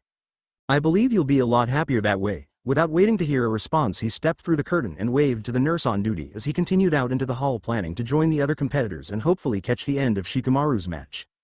Unfortunately, it seemed life had other plans. As he turned a corner to the staircase, he found Shino stumbling down towards him, an unconscious Kiba draped over his shoulders in a fireman's carry. Without thinking, he leapt the remaining distance and pressed a finger to the wild child's throat, only slightly relaxing when he found a steady pulse. What happened? When Hinata collapsed and Anbu provided emergency treatment, the ever-stoic teammate of Kiba's replied. He then ordered Kiba to carry her to the infirmary, but I became suspicious after he took far too long to return. I excused myself and went to investigate, finding him unconscious, and was carrying him to the infirmary myself, and now we have met here. Naruto nodded and thinking quickly pulled a small scroll from the pouch at his hip. His pulse is normal, he explained while unraveling the length of paper. His breathing isn't labored, in fact it looks like he was just knocked out. One thumb was pressed against his incisor and sharp pain followed before he pressed the now bleeding appendage to the seal had revealed. A small pack appeared from the smoke that billowed out, and after a brief search pulled out a small mesh tube with what looked like cotton stored inside. Naruto bent the tube, resulting in a faint crackling of something inside. Put him down. Shino complied, resting his teammate on the ground, positioned to sit up against the wall. Akamaru, ever close to his partner's side, moved up to paw at Kiba's leg, a concerned whine in his throat. Inuzuka have sensitive noses, they heard Naruto recite aloud. I suggest you back up, he may react violently to this. The Aburame only had enough time to take a single step backward before the smelling salts were held under Kiba's nose. Moments later that hand was jerked back with a fresh bit mark and the blonde yowled in pain from the sudden action. Damn it, biting man? Seriously? Kami, what the hell? Kiba paid no mind to the pain he had just inflicted, both hands covering his nose as he tried to breathe after inhaling such a strong smell. What the hell was that? Smelling salts, ya asshole. Damn it, I am actually bleeding. How sharp are your teeth? Kiba made to give some retort, no doubt layered in vulgarity as his clan was infamous for doing, but a hand was firmly clamped over his mouth, its twin doing the same to Naruto's. Amusing as it is to see you two trying to outcurse the other. Shino's calm voice grabbed their attention, and both focused upon the spectacled visible half of their fellow genin's face. I do believe we need to know what happened to you, Kiba. Surprisingly to Naruto, the brash, headstrong Inuzuka visibly restrained himself in the face of his more composed teammate and eventually sighed. Yeah, you're right, Shino. Sorry about the hand, Naruto. He rubbed his face, focusing better now that had some time to actually wake up, kind of a knee-jerk reaction. It's fine, Naruto grumbled whilst wiping away the little bit of blood to reveal skin already closing up. Lucky for me that I heal pretty fast, so well just chalk this up to me getting a little life lesson. Next time sacrifice a clone to waking people up. A wise decision, I believe, Shino acknowledged before addressing Kiba again, although a topic we can cover later, considering you have yet to tell us what happened to leave you unconscious on the floor. Yeah, well, I dropped Hinata off at the infirmary like that, Anbu said. The nurse there said the emergency treatment she'd gotten was enough to save her from any further issues and she just needed rest. So I came back. I ran into the guy on the way, so I stopped to thank him and let him know, but Akamaru was alerting to him. When all eyes drifted to the mentioned pooch, they got a nod and bark which Kiba took in stride. Yeah, he was saying his scent was familiar, but before I could do anything else that Embu guy slapped his palm into my chest, and that's the last thing I remember until someone put that shit under my nose. Naruto frowned. That didn't seem right at all. Stroking his chin in thought, he didn't say a word for a moment, before nodding to himself. Kiba, is that Embu's scent on you by any chance? If the situation were not as serious as he believed it to be, the blonde would have laughed at the sight of the teen smelling himself. Yeah, his smell is on my jacket. Looks like he set me down carefully, so I wouldn't fall hard and draw attention. Good, alright, I've got an idea. His thumb was bitten in the next second, and without a word to either of the two others, he formed the chain of signs he had practiced during the entirety of the training period and slapped the ground with the bloody hand. A small puff of smoke later, and the three boys and single dog were joined by a toad a little larger than Akamaru. The red amphibian blinked, taking a moment to look around. When his eyes locked onto Naruto still crouching where had performed the summoning, his wide lips spread into a grin. Hey Naruto, he waved, we hanging out again? Not this time, Gamakichi, the blonde replied while fishing a small peppermint from his pocket. Handing it over to his friend, his expression turned serious again. I've got a little errand I need ya to run. He explained everything that happened, with Kiba finally chiming in when he got over the oddness of what he was seeing. You said you've got a pretty good schnoz, so I was hoping you could get a whiff of the guy and then go tell the OL perv while we tell our captains. That's easy enough. Where is he? Last I saw he's up rubbing elbows in the VIP box. The toad's eyes lit up and Naruto couldn't help but chuckle. Keep the mooching to a minimum, alright. There's supposed to be a daimyo or two up there. Which means the food will be top-notch. Gamakichi declared and set off without waiting for further instructions. Oh, I am definitely gonna hold this over Tatsu's head. Sue, Kiba's drawl cut through the awkward silence, snapping Naruto out of his exasperated staring after his messenger. You have a summon contract now? Yeah, ran into an old perv at the hot springs and he knocked out my tutor, so I strong-armed him into teaching me for a bit. It would seem the rumors of Jiraiya's vices are not mere conjecture or exaggeration as I first suspected. When they glanced at Shino, who had just voiced his opinion. The teen shrugged. Jiraiya is the only known summoner contracted to the Toad clan still alive, and he is a member of our shinobi corps. He is also infamous as both a powerful combatant and incredibly obsessive pervert. He is also author of the Icha Icha series, which is quite popular among male and female readers alike, though females often seemed less willing to admit such. Thus, when you summoned a toad, it is only logical that this pervert you met was none other than Jiraiya himself. I can only deduce that you must have found some way to earn his intrigue and respect enough to warrant sharing such a useful ability as a summoning contract. Thanks for the explanation, Shino. Naruto seemed to take that in stride, something that had Kiba looking at him a little surprised since it took a while for him to get used to his teammates' habits. Anyway, we should head for our own booth. Without another word the group set off, thankfully not getting lost as Naruto had not been to the booth yet and thus wasn't sure of the way. Benefits of being in the company of trackers in training, that already had been to the box of course. When they stepped out of the hallway and into the open once again, it was just as the crowd was beginning to cheer. Curious, Naruto stepped up to the edge and looked down. Standing in the middle waiting for his opponent was the other male genin of Team 7. With hands on his hips and sporting the same cocky assurance he was known for, Sasuke looked ready to get started. That smirk grew just a little wider when movement from the wall down below drew his eye. Gaara had stepped onto the field. The two ignored the cheering crowd, only having eyes for each other as the sand user continued his calm pacing toward his foe, taking up the position across from him as indicated by their proctor. Alright, you two. Same rules apply, so I won't bother repeating them for now. Are both fighters ready? Sasuke shifted from his relaxed posture, stance widening slightly, body poised like a spring ready to pop into action at the slightest hint of provocation. Gaara crossed his arms, sand already rising from his gourd and dropping to the floor in a roiling mass of tan. Both nodded, and Genma raised his hand. Fourth match, Sasuke Uchiha and Gaara Sabaku, Hajime. The crowd's roaring was audible through even the thick stone walls. Something that still brought a bit of a smile to Jiraiya's face even as he said about this new task. He had been enjoying the view from the leader's box, the aftertaste of fine sake reminding him even now of the comforts afforded to the higher crust of society. Not to mention quite a lot of ladies were dressed to the nines and the high view let him get a good peek. Oh, such pretty wrappings, and all for his experienced eyes to watch without fear of retribution. All of that he can no longer sample because his student just had to stumble onto things getting kicked off. To quote a certain clan motto, this is so troublesome. He mentally grumbled while one eye was kept firmly watching the little red amphibian on his shoulder. Still, we knew what was coming. The damn snake couldn't pass up a chance to get a little publicity with his payback after all. With that reminder to himself, the veteran decided now was as good a time as any and raised one hand. Index and middle fingers straightened together while the others curled. One half of the two-handed ram sign, a flare of chakra, and in the next moments it was like all the flamboyant colors of the sage were siphoned from his body. Each step caused the large figure to grow increasingly transparent. Soon only a mere shimmer of movement left any evidence of his continued existence, and even that faded in time. Next to vanish was the clack of his wooden geta against the tiles. A feat most would have considered impossible, unless one was a shinobi of course. It's time to give a little revenge subterfuge, his voice muttered from nowhere. Jiraiya, the most eye-catching of his team in terms of personality and presentation, had vanished as if he never existed in the first place.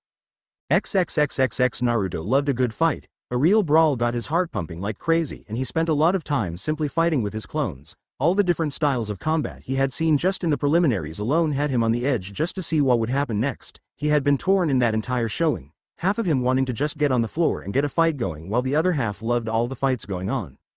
So for anyone who knew this, it wasn't too surprising that he had a moment being unable to look away from the start of Sasuke's match. The moment Genma let his arm drop and declared the match open, Sasuke leapt back and Gaara's sand lifted from the ground. Naruto expected a wave of ground-up soil to rush his teammate, but the sand faltered in the air. Blue eyes narrowed when he saw Gaara flinch, one hand rushing to cradle his forehead as if suffering a sudden migraine. The deep rumble of a hum in the back of his mind told him the Kyuubi was paying attention. He's close to snapping, isn't he? He is. Worse than that, now that I am paying attention and Shukaku is acting up, I can get a feel for how much he's tortured his host. Your little friend down there better be ready to move, and you better focus out again. Your captain is watching you. He blinked, shaking his head and looking to the side. Kakashi was, indeed, there, and his lone visible eye was staring at him. He felt that rush of annoyance at the look, remembering how the man had simply dropped a tutor on him, then ran off to train Sasuke. Neither of them had known about the redhead playing host to a Biju at the time, and Neji had shown just how far he was willing to take things too, and he gets the guy Naruto could knock out with his anti-pervert maneuver. He forced such thoughts back. They weren't helping anyone right now, and he was worried about something more important anyway. Sorry sensei, did you say something? There was enough of a pause for the white-haired Jonin to blink at the question. Before the loudest snort any of them had ever heard rang out, as one all eyes turned to the origin. A tall man dressed in a disturbingly tight green jumpsuit and sporting a pair of eyebrows so thick one would be forgiven in suspecting they were truly a pair of furry caterpillars merely hitching a ride on his face. This man, who Naruto recognized as the sensei to Neji, was currently holding a hand to his mouth trying to keep himself from bellowing out in laughter. You've really been teaching, huh, your students your ways, Kakashi? He managed to get out between snickers. They gave him a little time to get a hold of himself, which he eventually managed to do, straightening his posture and gasping somewhat at the loss of air he had been suffering. You must be spending enough time to pass on such habits. Not really, Naruto shrugged and turned to look back at the fight. He did so just in time to see his teammate destroying a sand copy of his opponent with a palm strike, scattering the protective substance for an opening the dark-haired teen intended to take full advantage of by stepping in for a punch. Formless sand rose to block, and likely capture, the offending limb, but then just before his bandage-wrapped knuckles could brush the obstacle he vanished. Naruto's eyes narrowed as Sasuke reappeared behind Gaara, his stance shifting into what that was incredibly familiar, but not the stance he normally used. Gaara turned, expression of shock visible even from this distance. And Sasuke's punch slammed into his open cheek with enough force to send him flying a few meters. The sand acted immediately, rising up in large tendrils to catch him mid-flight, lowering him gently to the ground where he crouched, staring at where the genin still stood. He had taken a more taunting stance, his body angled with right shoulder pointed forward, that arm raised palm up almost as if beckoning him to attack with that familiar cocky smirk on his lips. That's not his normal stance or style, Naruto thought, his frown growing deeper as he began to put the small pieces together. In fact, those look just like. He turned to where he now realized Lee was standing, leaning against the crutch he needed to use to walk since his fight with Gaara. His techniques. Kakashi. All local eyes turned to Lee's sensei, who was now staring intently at the battlefield. You taught him my style. It was most certainly not a question, but there was a definite desire for an explanation in his tone. Only the basics of footwork I've observed during our career together, guy, he replied. During Lee's fight against him I noticed it seemed an effective tool in bypassing the barrier, so during our training I augmented his traditional interceptor style with the more aggressive nature of your Goken to give him an edge. An interesting thought, and one that's obviously effective, the taller Jonin acknowledged, one hand rising to stroke his chin in thought. The serious expression was odd to see on the face of the normally over-enthusiastic man, and the contrast seemed to create an even greater draw in others to pay attention to his words, but I don't think it will be enough. Why's that? Sakura, who Naruto just realized was sitting nearby, voiced her curiosity, but it wasn't either sensei who answered. Stamina, they turned to Naruto, who had yet to look away from where Sasuke was now running circles around Gaara for more than a moment. The later of whom was protected by a hovering ring of sand.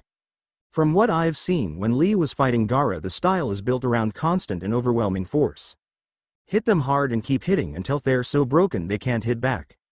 The drawback is to do it right you need a crapton of stamina to pull it off. Sasuke isn't a drawn-out fighter. In every spar we've had he always fights by making openings and taking advantage of them. 2 months isn't enough to change up a style that much without leaving quite a bit of rough spots. Something Naruto would know, given what his own training with Jiraiya had been doing, which means unless he can end this quick, Sasuke will burn out. Exactly, was Guy's response just as Sasuke appeared from the blur he had been creating to roll beneath the ring and use his momentum to come up with a rising kick into Gaara's chest. Still in the air he flipped to grab the straps of that Gord's harness, pulling the reeling Sunagenin in for a follow-up knee to the face, before the sand could close in. Sasuke put both feet to his target's chest and sprung back, sending the redhead stumbling while he performed a short series of backflips to create space. A nudge at his shoulder had the blonde looking back and meeting the hidden gaze of Shino. As interesting as the match may be, I believe we came here for a reason. The blonde frowned, searching the recent memories before his eyes widened in realization. With a curse he turned back to his team's captain, Kakashi-sensei. We think there's a problem. When the scarecrow turned to him, single visible eye sporting a curious raised eyebrow as invitation to continue, Naruto pointed back toward the doorway the 3 genin had come from. He started moving toward it, Shino and Kiba falling in almost instinctively. There was a moment where he thought he may not follow but dared not look back until the trio were inside. The relief he felt when he turned back to find the Jonin had followed was shoved aside for now. He was not expecting Sakura to have followed but only gave her a quick nod before glancing over her shoulder. Guy and Lee had followed, the taller of the bush-browed men leaning against the wall, his left side just visible in the doorway as he kept watch on both the crowd and fight below. Glad to know he was being taken seriously, he patted Kiba on the back as indication to explain. And once again the story of his being knocked unconscious was told. And then after I told these two what happened, Naruto summoned this little red frog. A smack to Kiba's head broke his train of thought as he glanced back to find the blonde glaring at him. There toads Kiba. You better be happy I don't have one here with me or they'd go tell Gamabunta about that and then I'd have to deal with demands to teach that upstart what the difference between frog and toad is, and I wouldn't get an ounce of peace. He glanced at Kakashi but didn't seem to have any sort of reaction. He arched an eyebrow at that but let his sensei absorb the information. That single eye narrowed, searching his student's face for any other details but shook his head. Well, if your little messenger made it to the man I suspect you've been learning under in Ebisu's place, then I believe he will have the situation at hand. Still, I suggest you two. He pointed to the 2 members of Team 8. Go tell your sensei what is going on. If the person who knocked Kiba out is an infiltrator, it would be good to have others prepared. That won't be necessary. There was a brief moment where all spun toward the voice. Hands going instinctively to weapon pouches, save for Sakura who had arrived in the garment of a civilian given she was not expecting any sort of action she would be participating in.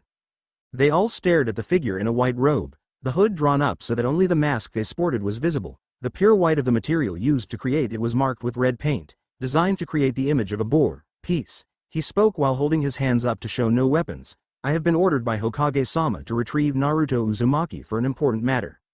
Kakashi had yet to relax himself, instead raising a hand to perform a series of signs. One hand rose to make 3 quick signs, to which the man nodded. All right then Naruto, you'd best answer the summons. We will keep on watch for the one who incapacitated Kiba. Naruto turned to his comrades, the 2 male genin sharing a nod with him, and then stepped up to the Anbu. As he placed a hand on the teen's shoulder he turned to Sakura, the pinkette's light green eyes staring after him in worry. Summoning a courage he didn't quite truly feel, he gave a smile and thumbs up in the stereotypical nice guy pose. Cheer Sasuke on for me, he told her, and if he wins before I get back tell him he better be ready for me to knock him off that Uchiha pedestal he's on. She nodded, some of the tension easing from her, and then he felt the rush of energy as his body moved, a sense of intense vertigo, like reliving when Jiraiya knocked him off the cliff all over again but condensed into a single moment.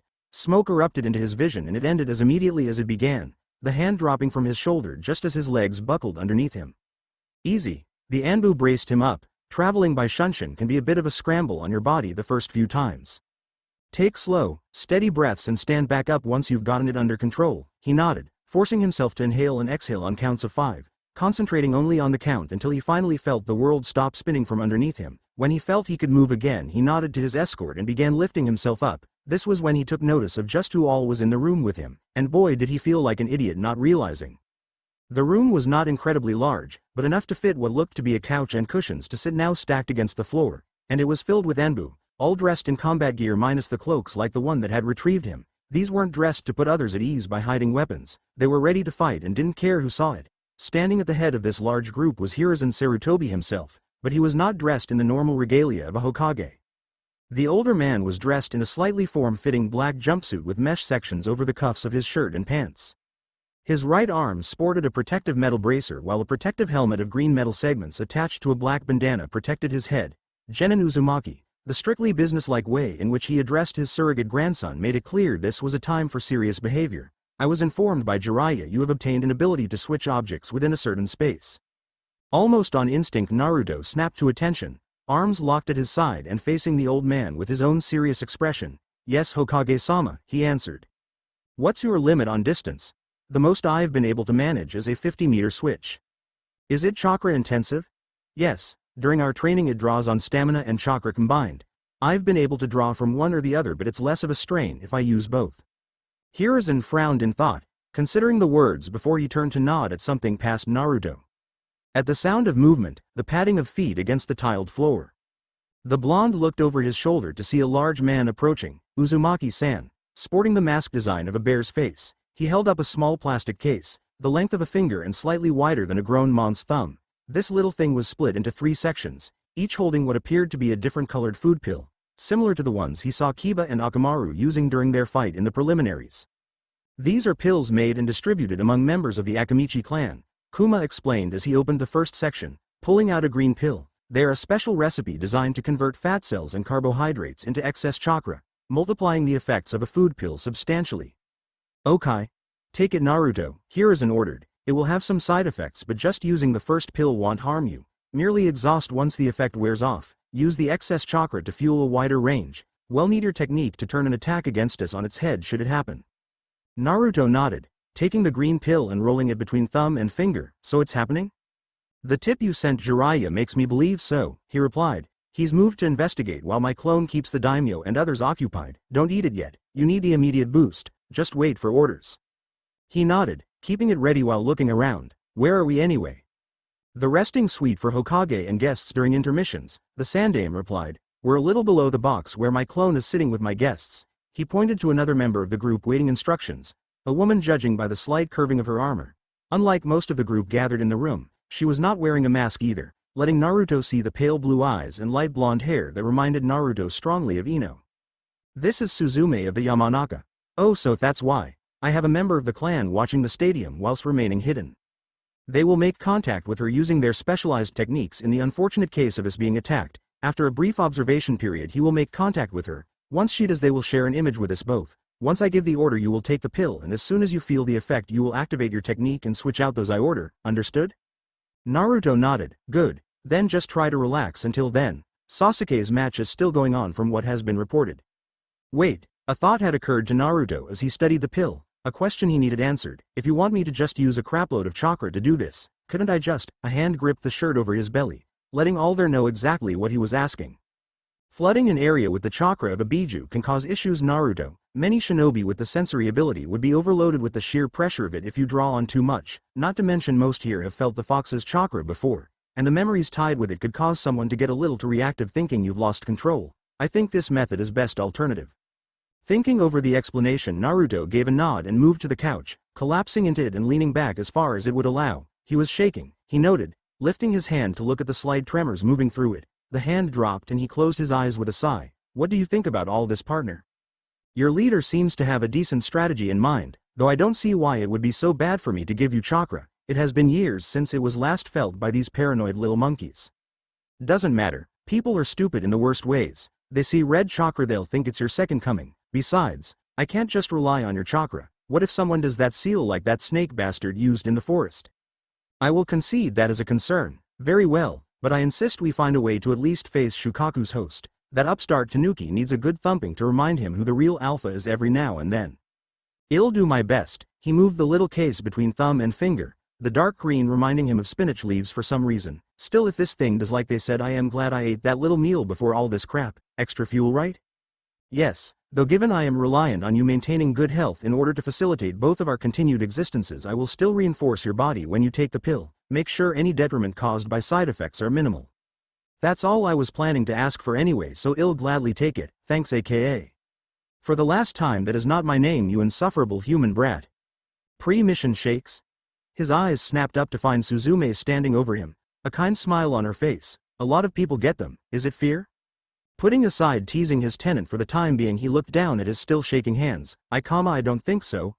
I mean, I was scared on our C rank when we fought a few rogue nin, but it went away pretty quickly. Then it might not be fear after all, she said. Do you know of adrenaline? A chemical produced by a gland in the brain. Naruto's face scrunched. The young blonde trying to pull the information from the book had read back to the fore. It helps give the body a boost as part of some reaction to, damn. The fight or flight response, the Yamanaka filled in. I work as a field medic primarily, so I have some knowledge on the subject. Basically it gives the boost so your body can either fight or flee better depending on the stimuli and your reaction to it. Basically, your mind is telling your body something is about to happen. Your body responds by gearing up, hence the shakes. So this is just my body getting ready then? Oddly enough, as he asked this, the shakes subsided somewhat. It was almost as if he was putting them to the back of his mind now. He realized it wasn't a bad thing. He breathed a sigh, letting some of the building tension finally leave his body as he gave a nod to the woman. Thanks for that.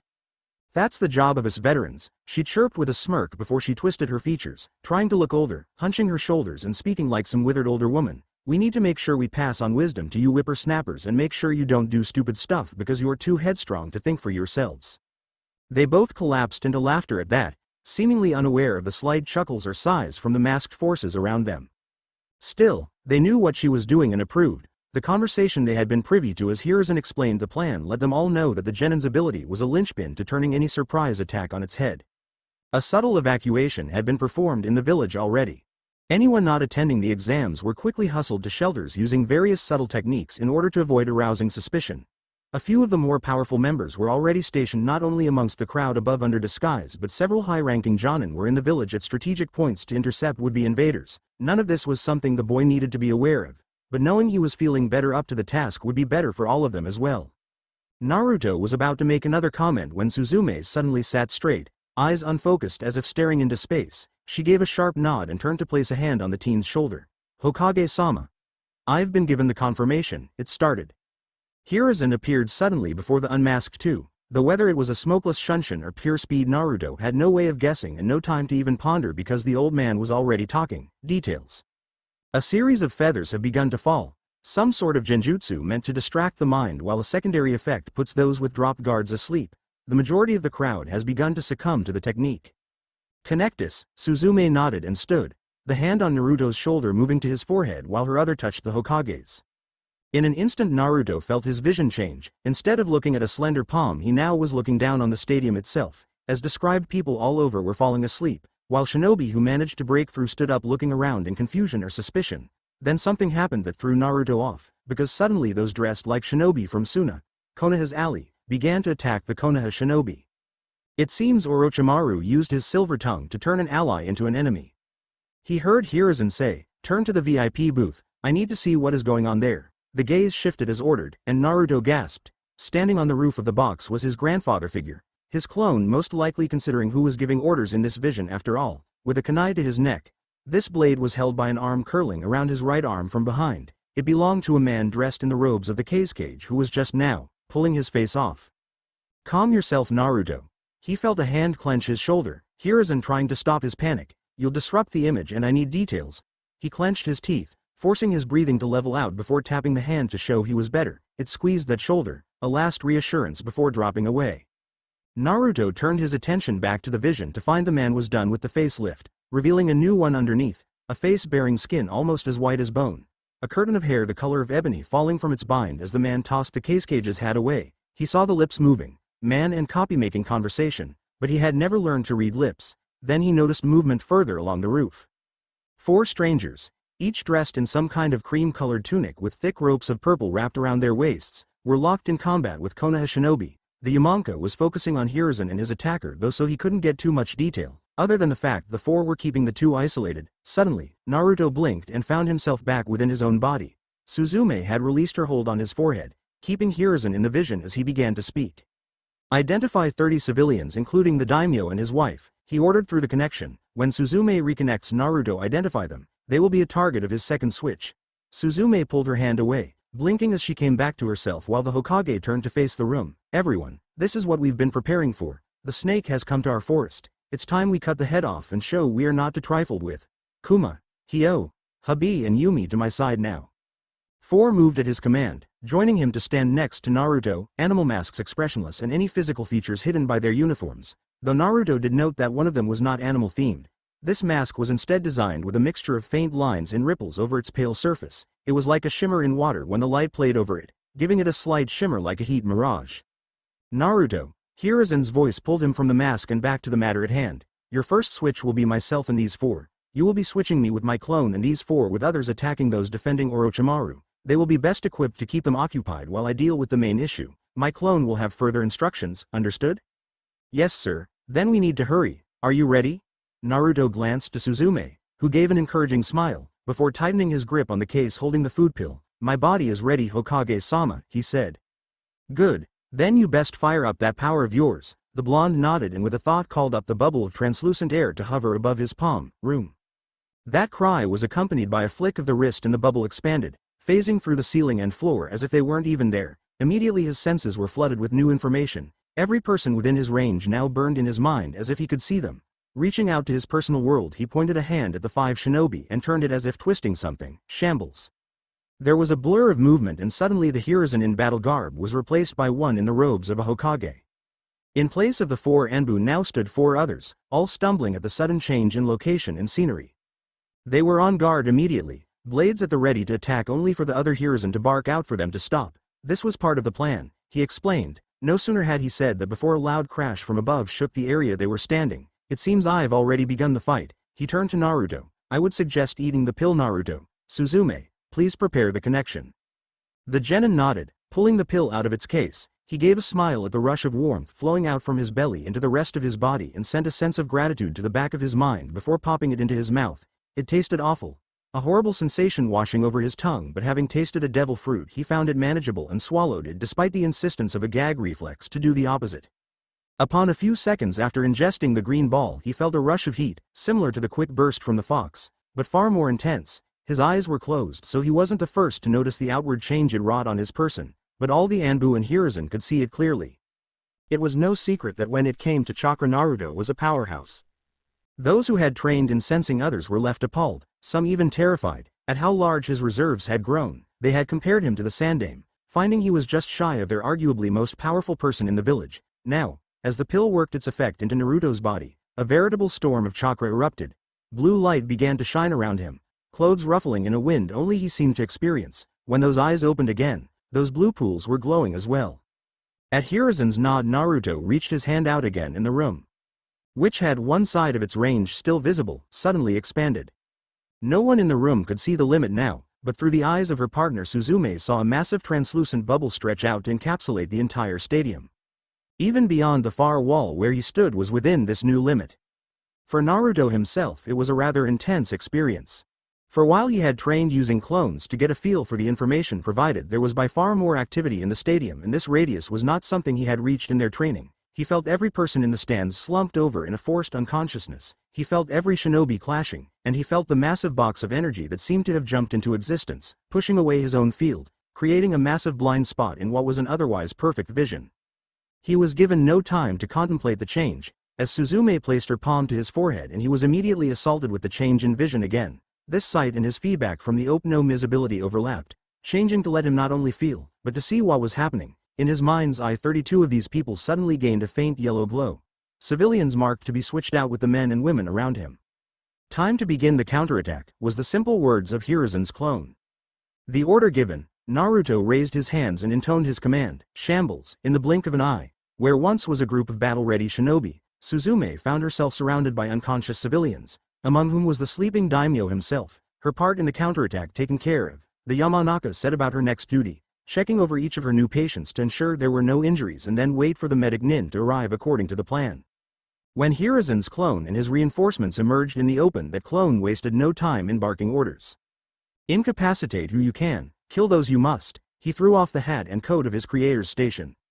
Leaving himself in the normal daily garb, he then reached out a hand into which a pouch of kunai was slapped, and he promptly strapped it to his bicep as his legs were in wide hakama and would be an issue in strapping something onto it. Drawing one of the blades, he held it in reverse grip as the rest of his forces moved to do his bidding. He then turned to Naruto, who seemed to still be fine despite the limits he was pushing at the moment. "Drop the boundary, Naruto," he ordered. "Find you team and Kakashi will direct you where you're needed." His stern expression softened a moment and he let his free hand grip the boy's shoulder. "You've made me proud today, boy. Now go out there and show these idiots why you don't fuck with Konoha." "Right." Naruto stepped to the box edge, taking a brief moment to find the iconic white hair of his sensei. He was currently locked in battle with some guy dressed in gray and black. A gray and white scarf wrapped around his neck to obscure his face. Naruto saw another aiming for Kakashi's back and knew a great way to make an entrance. "Got one coming in for you, Gramps." He called his shoulder before enacting the switching ability. He immediately vanished, the man that had been feet away from making his move suddenly in his place. He had just enough to stumble forward before a kunai sunk into his eye and further to pierce his brain. The blade was withdrawn in a spurt of blood, staining the clone's form as he chuckled at the boy's antics. "Even in war you still can't help but give a little attitude. I swear that boy gets more like Kushina every day." He shook off the nostalgic moment and returned to business.